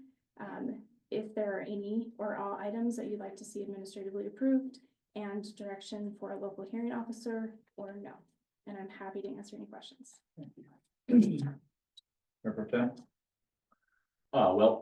Ms. Clerk, thank you for the presentation here. Let's see, just to kind of roll through these. I am a fan of administrative approval, especially as far as renewals and that sort of thing go. Many of the entities that we have in this town have gotten, go through this every year. And I think it would just be easier if, and quicker for them for, just those purposes and be able to get that out of the way and not have to come talk to the board every time they need to do this. As far as the 2-year renewal option, I would defer to the staff's recommendation on that. And I do understand how I can certainly see how that could get complicated, especially as when renewal license fees and that sort of thing are supposed to be paid. So I would say we should probably skip that for now. And then, as far as the hearing officer versus board of trustees, I would, I think the biggest con that you listed there was the potential for loss of public perception of communication with the board. And so quite frankly, I would say that, I believe the board of trustees needs to remain the ultimate authority as far as that goes. And, so those are my thoughts. Trustee Wiegand. I pretty much confer with what he said, the 1 year, I think that's gonna just initially until it gets worked out. It can add so much confusion. So I definitely recommend a 1 year renewal. Option one, I think, taking a lot of the renewals out of our time of work, and I think it can be a very efficient way of doing it with the administration doing that. But like you're saying, I think we do still have to be the point on it. And I think for the perception of the town and such, so that's my opinion. Trustee Moore. As none of us are experts in this particular arena, I would like to see eventually perhaps considering a hearing officer. However, I'm a fan of option number one with administrative approval of most things, just for ease. And also, having a streamlined approach. Thank you. Trustee Teets. So I'm fine with actually how it functions now. I think one of the biggest things that we forget is we're elected officials and the decisions about the liquor licenses, it often involves public safety, noise, traffic, neighborhood impact, and public comment for that liquor licensing, which you would not have available to you. If this route were to be taken this way suggested. I don't mind it coming before us. I don't think we need administrator approval on having anything about the liquor licensing brought before us. I think that having the board involved adds a layer of checks and balances, increases transparency with residents so they can actually show up and voice their opinion at any time. Whether they had a special event with a renewal, maybe they didn't have a great experience with that being hosted around their home. And they have an ability, when we host that hearing, someone has an ability to come show up, leave feedback, ask questions. Maybe it was a fantastic, positive experience. We really also, this is one of the only times we get to meet a lot of the owners when you're looking at liquor licensing for some of these areas.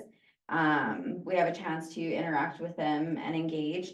I said kind of one of the catch and caveats, and that I would be curious about this when it comes to the legalities, is clerks are not elected and do not represent the community's interest. They work for the town administrator. So we are elected.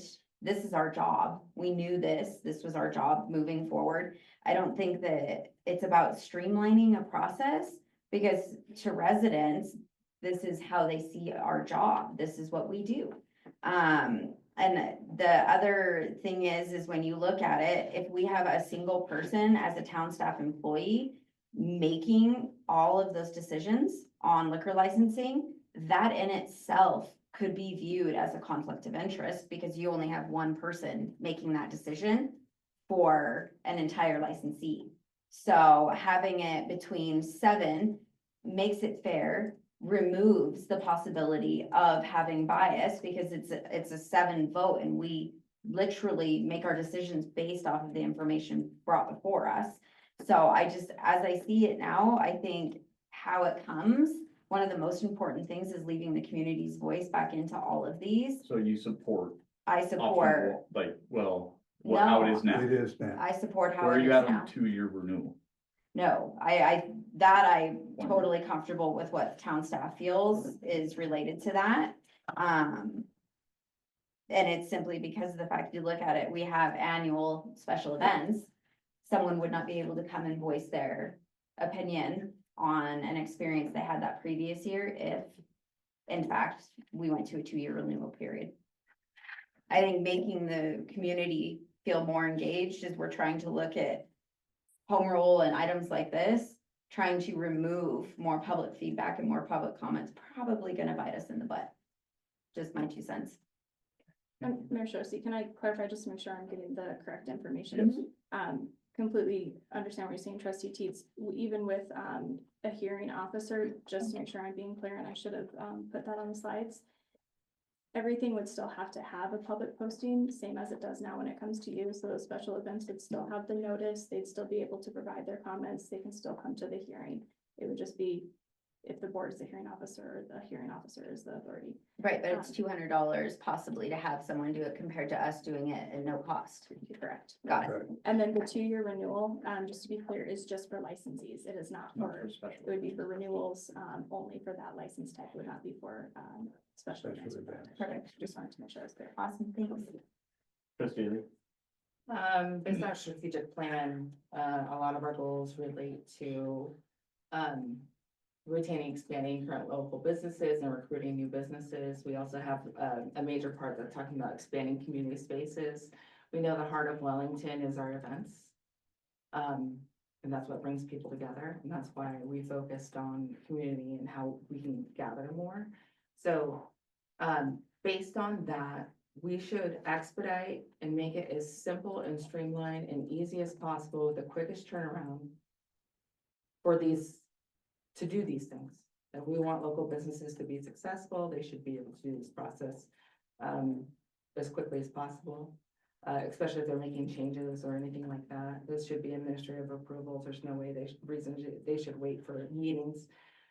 We're trying to make them successful. So holding them up, giving them more steps, making them wait, come to our meeting when they are changing a manager, like that doesn't make any sense. So I'm fully behind administrative items on the items that you listed in particular.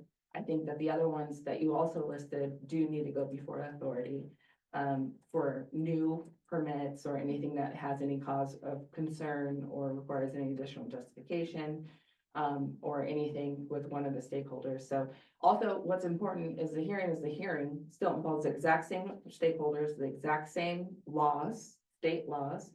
There's no, we're not giving up any legal requirements by doing it this way. If anything, we're putting it in the hands of someone who's more capable and educated legally.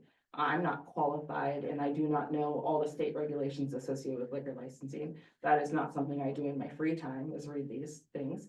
I honestly rely on the applications that come before me and common sense. And then what I am concerned about is when we are the authority, applicants come here and we ask them questions that are absolutely not related to a liquor license. They don't relate to any of the laws or the provisions or the process that they've undergone. We ask them completely off the wall questions sometimes that have no business being in the liquor authority. I mean, I don't even think we should be like, I really appreciate you doing this again this year. Like, that's not appropriate in a liquor authority meeting. And I do it myself. And I don't think that we should be doing that. Yeah, at the same time, I'm a friendly person. So, I mean, we're not doing it appropriately. And I think an authority whose job it is to do that and reducing the hours and the tasks that would be required is the safest route, is the best when it comes to like us as following laws and making sure that everything's accounted for. So I absolutely will stand behind option 2. That is, I think, the responsible decision that we should do. Plus, hey, the shorter our meetings are, the less we have to pay Dan. Sorry, just passing them one lawyer money to a And then on judge. where are you at on the renewal? Renewal sounds like 1 year. That's confusing because they'd be like, I did 2 years and now you're making me pay more and they'll be angry. Yeah. And that doesn't make sense. So I agree. Let's wait for that to come together. 1 year, option 2. And I'm pretty hardcore. I think option 2 is where it should be. Thank you. I'm against the 2-year renewals, fall in line with everybody else on that, just for the confusion. If something gets improved, don't want to be the beta tester there. I am comfortable with option 1. I totally believe that option 2 should be something that this board or future boards look at down the road when we start to get more applicants as a whole. because, and I'll pair what you said, I think we open ourselves up for things by, you know, like, I think the example is when Soul Squared opened, or when they came before us. I told them, you know, I'm excited to go back there. That right there is a bias that the authority should never show. And so technically we're out of bounds when we say those things and open ourselves up for litigation. In essence, anybody could come after us for that. So I think at a certain point, having an authority, somebody that understands this, whether that's a board of people or a single officer, I don't know. But I think it's something to protect the town itself. But I do like option one, and then 1 year renewals. And then just to make sure that I'm hearing everybody correctly, we're not going, or I'm hearing the majority are against the 2-year renewal. We would like to keep the board as a hearing officer with some items as administrative approval. And I might add to that list, maybe we should have a training on how to behave in liquor authority meetings.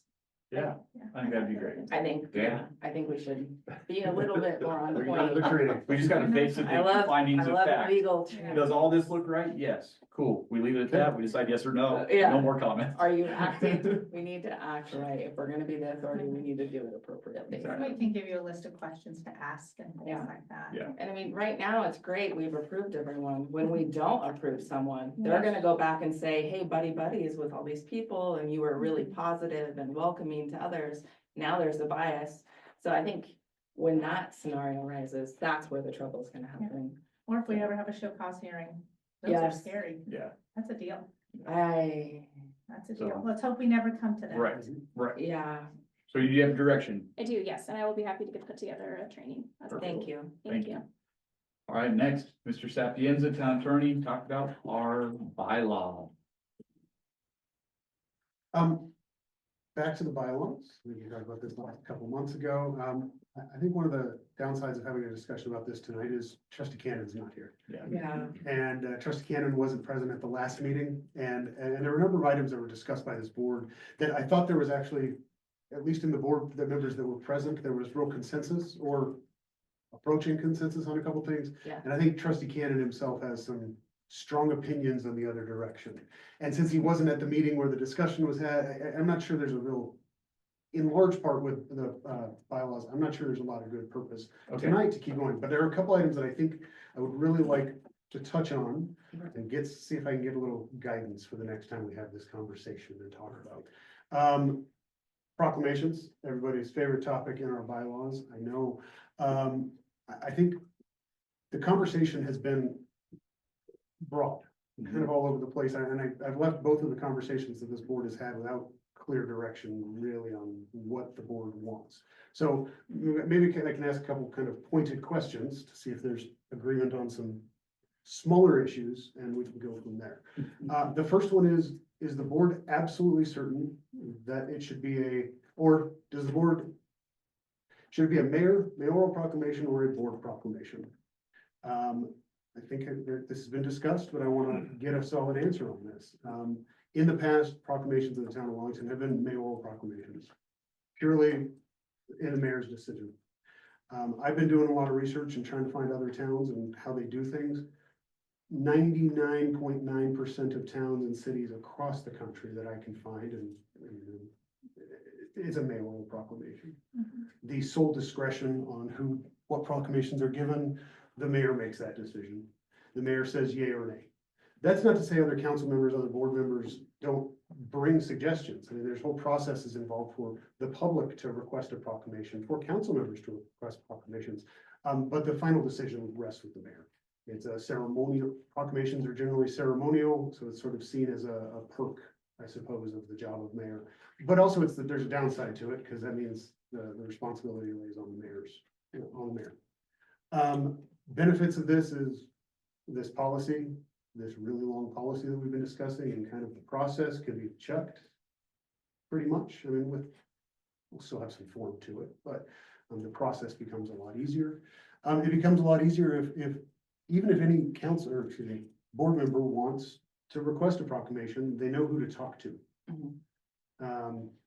There's one person that makes the decision, and that person would make the decision with advice. I mean, the town attorney would be involved in that. the town administrator would be involved in that. Certainly the clerk would be involved in that with the kind of the history of these are the proclamations in the past. But this is the process for every other town. I mean, there are a couple that there are other processes. I found one, Fruta has a process, but they require a public discussion of every proclamation request. That I would not recommend. So the first question, and we kind of touched, I know Mayor Pro Tem Mason had made a couple statements at the last time of, why don't we just go back to mayoral? Not that you're bound to that, but I think that's a question that needs to be answered. That's kind of the threshold question here. Do we proceed with this conversation really, or can we scrap 99% of what I put in here? And go back to what has worked in the past, go to what has worked in other municipalities, go to a process that's simpler. So that would be kind of the threshold question here. That I'd like to answer answers to. All right, Trustee Wiegand? I like the mayoral proclamation myself. He's been elected as mayor. I think he should have control over it. It's the glory and the blame a little bit. Absolutely. Mayor Pro Tem? Yeah, I mean, I've said pretty consistently, I think these should remain within the office of the mayor. Now, however, I do like, we've done a lot of work on this, and I feel like if, it's really close, and if what we have right here for, like, again, I think the big kicker for me is if the mayor says yes, and it goes out to all the trustees, and all the trustees say yes, then we're good to go. If one single trustee says no, then it dies right then and there. If we can all agree to that, just as this is written right here, I'm fine with it. But if we're gonna make it a super majority or X That's thing, kind of step number two. I think. Yeah, I think the threshold question is, So the first question, would you prefer mayor? I would prefer it remain within the mayor's office. thank That's you. kind of question one. Ms. Daly? I trust you, so that's great. I just hope we don't hit some wacko mayor doing weird things on our behalf. So, I mean, that would be cause for me to be like, I don't like this rule, but as of right now, I get it. And, I mean, I texted you and we're like, could we do these proclamations? You said yes and no, so that worked. So I think that makes sense, and it really takes out a lot of we have to fight about everything opportunity, which is, you want to celebrate something, let's celebrate it. And if I can give you an idea of something that we might want to celebrate and you agree, then we can move forward with that. So proclamations are amazing. Trustee Boyer? I don't love the idea of anything being held in one person's hands ever. I trust you, Mayor, obviously, but I do know that at some point, partisan politics come into play, and things that may not be a person's own personal choice may be shut down based on who is sitting in that chair. And I really value the fact that our community should have the opportunity to express a desire for things, and trustees should feel comfortable coming with ideas that and celebrations that are bipartisan and cross all lines of politics and represent our community, even if it's a small group of the community. And so I would really hope that regardless of how we end up voting, that would be taken into consideration with all personal politics outside of this. I'll see how the discussion goes. Okay, so, No decision here. okay, thank you. Trustee Fees? You already know my feeling on this. I love diversity. So I love the generalized idea that someone that is passionate about something can come before someone and say, hey, can we do this? I love the possibility of someone saying, we can't do it like that, but let's do it like this instead. That to me, it's like my freedom to show up tonight at a meeting and speak about bullying. I had the freedom to do so because I had the freedom to say, I'm not okay with something. So, and it's not that I don't trust you personally. It's the fact that it's not about me. It's not about you. It's about them. And if there's something that someone feels incredibly passionate about, I'm not quite sure that I would wanna say no. It's hard for me to limit, and there might be some things that the town attorney steps in and say, that's an absolute no. But let's see what we can do to support this. And I'm not saying town staff has to do anything with it. I'm saying you tell that person that comes and presents it to you, hey, this is not gonna work like this, but bring me something else. Let's keep working. Don't give up So who would hope. you take it to though? A mayor or the board? Well, I don't mind it going to the Okay. mayor as long as the mayor sits there and states that I'm gonna Let's- look at Let's it. make it work one way or another, or just flat out. Sometimes they might say no. Right, yeah, sometimes the town attorney might draw that line and say, yeah, we can't go there.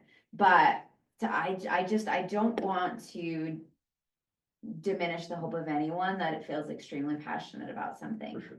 I have some crazy passions and I don't want anyone to shoot those kind of things down, so I wouldn't want anyone else to feel that way either. So I think that if it comes to you with the agreement that it's an exploratory option on how to make it work, where we don't get sued, but the person feels supported in the community that they live in, I'm fine with that. However, that wording has to go. Okay. 100% agree. Right, I'm like, Okay, however that wording has to go. so you're, okay, and You would be okay with just the mayor with some With parameters some around parameters. that? Yes, Okay. I'm okay, fine, that- as long as that's those actually- parameters are set. That's helpful. And now, as just a, that's where I'm at. okay, sorry, Mr. No, yeah, Mayor. that's where I'm at. The mayoral approval with some parameters, I think is the wise thing. I mean, it's not gonna be unlike how it's been. Yeah. It's not, and a lot of the work that's been done and discussed on this, I think would be incorporated. It's just, I put in a lot of, There's a lot there. there's a lot of procedures there that could be avoided. I mean, that's to me I feel like would the board allow me to go and create that now? Yeah. That's not to say adopting it, it's just say, I feel like this gives me a little. Something to bring us back. It's Something close. actually to work on and bring back with, so I actually feel better about that. So, like I said, I'm breaking it down into bite-sized pieces.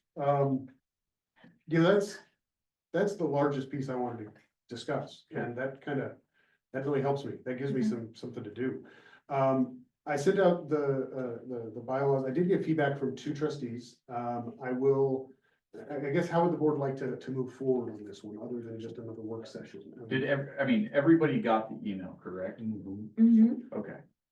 Is anybody that didn't respond, well, I guess, or didn't reply, did you not reply just because you wanted to talk in person, or did you get your questions answered, or did you have any? Or didn't respond because I give it a thumbs up. Yeah, perfect, okay. Yeah, I really like where we're at here. I think we've made a lot of progress. The only thing I was gonna mention was there was the topic about number of absent, I don't remember which. Oh, page yeah, number. it was a topic about 3 number of absences and within 12 and- months. So we That's what he So put it in there. did change. Oh, okay. That's what he put in there. That was unexcused absence. Correct, unexcused. Well, yeah, well, it's, Wait, no, no, hold on, let's get That's this. what I thought it said as Or was that in determined the by the email? board. as at some determined, point. so it That might have was, been in the, it was in the email, so this one, it didn't have a definitive, it just said 3 absences, so then it was kind of like, okay, who decides if it's allowable or I not was- allowable? yeah. The discussion of the last meeting and what was in the packet, this is in section 5B, subsection 2. It says excessive absences as determined by the Board of Trustees may be considered cause for removal by the Board of Trustees pursuant to the Wellington Municipal Code. The Board of Trustees agrees that 3 unexcused absences in a 12-month period constitute excessive absences. And that was the discussion was, as a default, we consider 3 in a 12-month period to be excessive. As we've discussed in the past, there is no process for automatically ejecting members of the board. So any language that's in here that's, 3 must be excused, must be unexcused. It's all at the discretion of the board. There is no process to censure, to remove a trustee for this without a hearing. And so it kind of didn't make a lot of sense to really get much more specific than that. This says if there's 3 unexcused absences in a 12-month period, the board can consider that cause. I think it's more or less like hey, be cognizant of your attendance, Right. is kind of what we're saying. It gives us a guideline at this point. Right, my thing It's was got- define excusable. That's- Oh, So that was my Right. note is what's excusable and what's reaching out to the inexcusable. town administrator, let you know you won't be there, Okay, that's or the excusable. mayor. Okay, Yeah. got Yeah, it. So yeah. that, and that's what I was trying to And- and- figure Yeah, yeah, out, yeah. what's. It's like a what no defines call, no show would be excusable. considered an Okay, unexcused perfect. absence. And again, there's no, it's hard to define that super clearly, because there's no automatic anything. At the hearing, if the board decided to take action against a trustee for excessive absences, there would have to be a public hearing. Oh, yeah. And at that public hearing, you would say, you were absent on these dates. And then the trustee who was absent would say, well, I was gone because I was in DC at an important conference benefiting the town. And the board could say, oh, well, okay, that one's excused, but these are, so clearly defining these, there is no black and white. Because of Thank the you. process that town has to go through to actually give meaning to any of this. Mhm. This really creates guidelines Right. that the board could use if they chose to. Yeah. That was the decision, or that was kind of the process there. So I Got it. didn't want to get much more detailed than that. Okay, so, number three, item 3, item 4, Item 3, 4, yeah, in preparation for the agenda. yeah, so can you give me an example of significant time? So because define what those limits are. Significant time is an hour, too much time, or something that's gonna take 3 hours? This is preparation of staff time, in preparation of materials, expected to require significant staff time. This was, as determined by the town administrator. And this was an area where basically it would require Patty, or the town administrator to say, come back and say, this is gonna take 4 hours. That would be the board's decision at that time. But what is significant was determined by Yeah, the town that- administrator. So, right, but that's what I'm trying to figure out, what is significant? So significant would be, probably an extra 8 hours worth of work. Who's gonna do that? You And know, what has to drop to make and- that happen. Yeah, and it's really dependent on what the topic is, that how much research needs to be done. You know, do we need to contact other municipalities and wait for information to come back? I mean, it's, Just maybe for some clarification here, I think. Somebody, maybe correct me if I'm wrong, I'm assuming that the intent of this really is to say. Don't show up on Tuesday and try to add an item to the agenda because. We haven't had time to research it, right? No, that's not, I'm talking about number 4. So this is after you have asked for an item to be added. Then it's stating that if the preparation of the agenda item that you've already sought approval from another trustee from. If it requires more than so much time, you're pretty much removing your ability to have 2 trustees that feel passionate about something, bring something forward and not have it. That's exactly, that's Okay, exactly the okay, process. that- So you're It's not removing clear in this possibility because the of- numbering should be changed a little bit, but that's exactly Flip it right. The default is 2 trustees at a meeting can add something to a future meeting. Right. But then This this is is the limiting exception, it. the saying, looking, basically, 2 trustees come forward, say, we want something on the future meeting agenda, and you say, okay, we'll add that.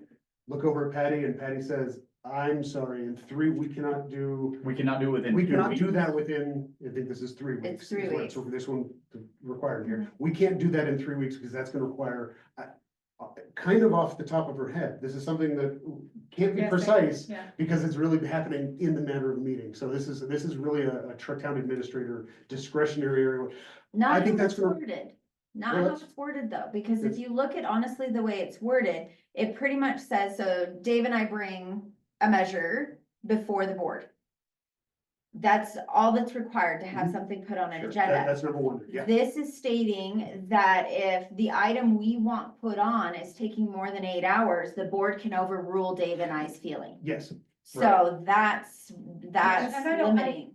But I mean, I'm just guessing, I'm just saying like 8 hours, I don't know what that looks like. Basically, It really it's a depends on what safety it net is. from 2 trustees to maybe Feel squirrel passionate. off on something that is unrelated to anything and then waste town resources and money if the whole board doesn't agree that that's a valid thing to chase after. So like, this is this is more or less a guidelines, right? So it's kind of, if you're gonna come and just say, But you know, then- let's say Dave and I come to Patty and we're like, hey, we wanna put on the agenda, an approval of a skate park moving from where it is now to my neighborhood.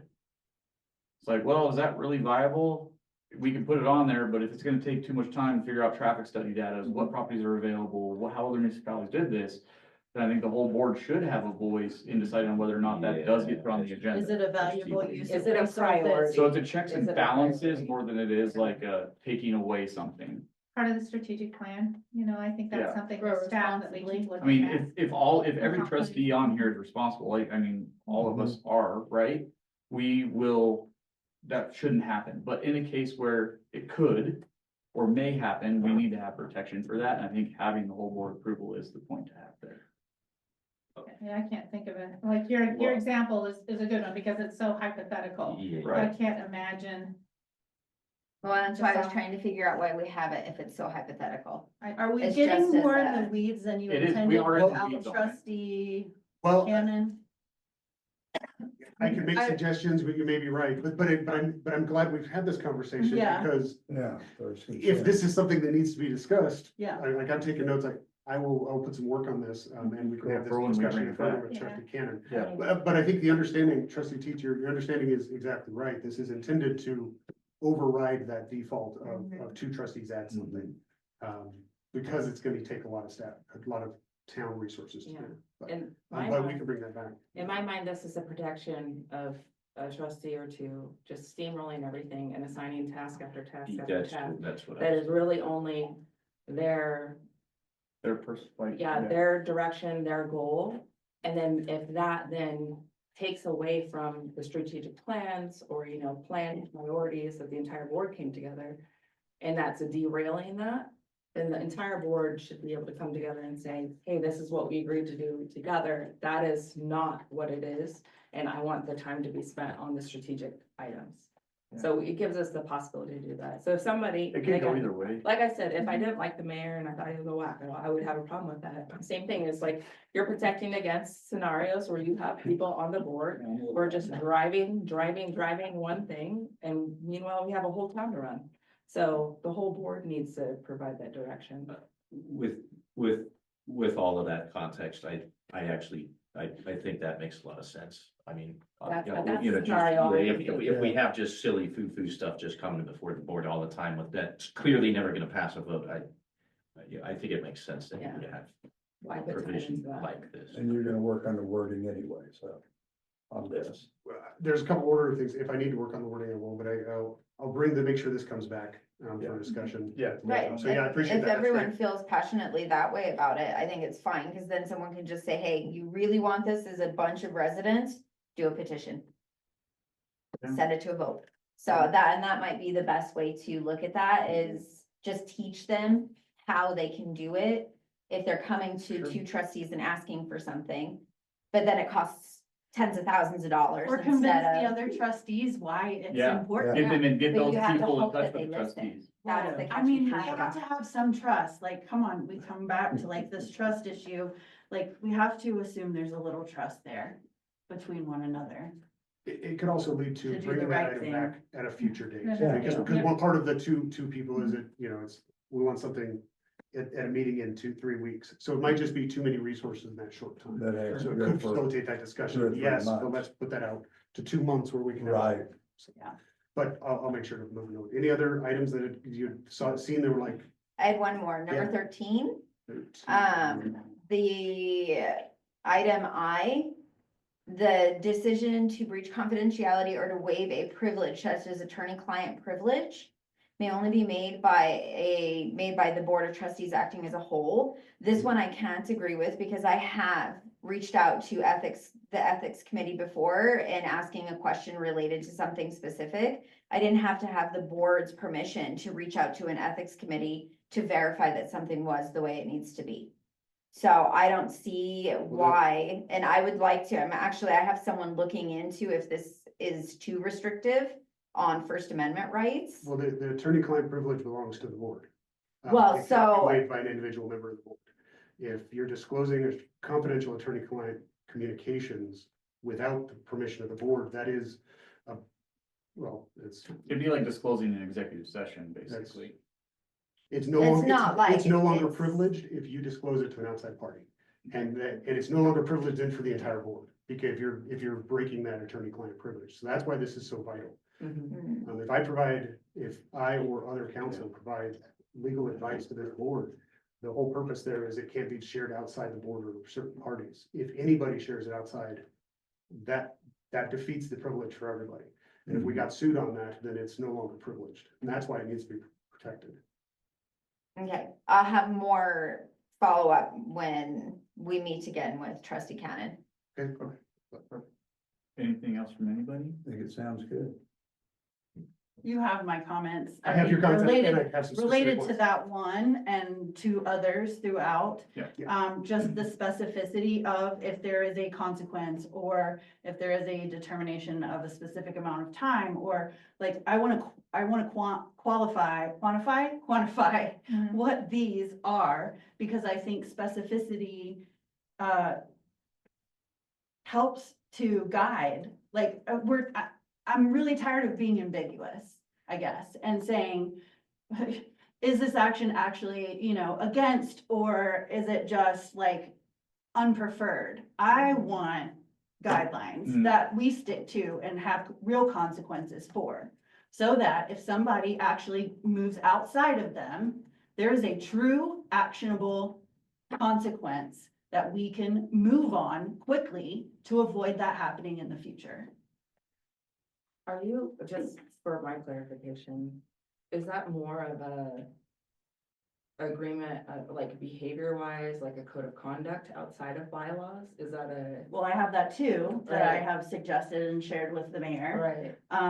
But no, I think it's more of a protection of the town. I think specifically in this instance, if there are things that are going to hurt the town, if shared, then there needs to be a real, like, actionable consequence to sharing those outside. How can we, as a board, function and conduct business inside and outside of chambers if we can't fully trust that the actions we're taking, the conversations that we're having, that need to be behind those closed doors to make them possible for the benefit of the town? If we can't trust in that, then we cannot act as a group in the manner in which we should for the betterment of the town. That's my concern. So yes and no, trustee Daly. Okay. Yes, there is a whole other section of this that I will bring forth at some point, not tonight, that is suggestions on preferred conduct, which includes disclosing information on social media, since that's like seems to be such a hot topic tonight. But for the purpose of this, I think we really need to look at what does this mean if this is defied, what What's the what action? action do we take as a board? Clear as mud? You guys have a meeting to discuss? Totally. Anything further? Anybody else? Okay. That wraps our work session, everybody. We did a lot. Thank That was you, a guys. lot. That was a lot. It was pretty effective too, Yeah, like efficient. Really good. Really good. Thanks, you guys.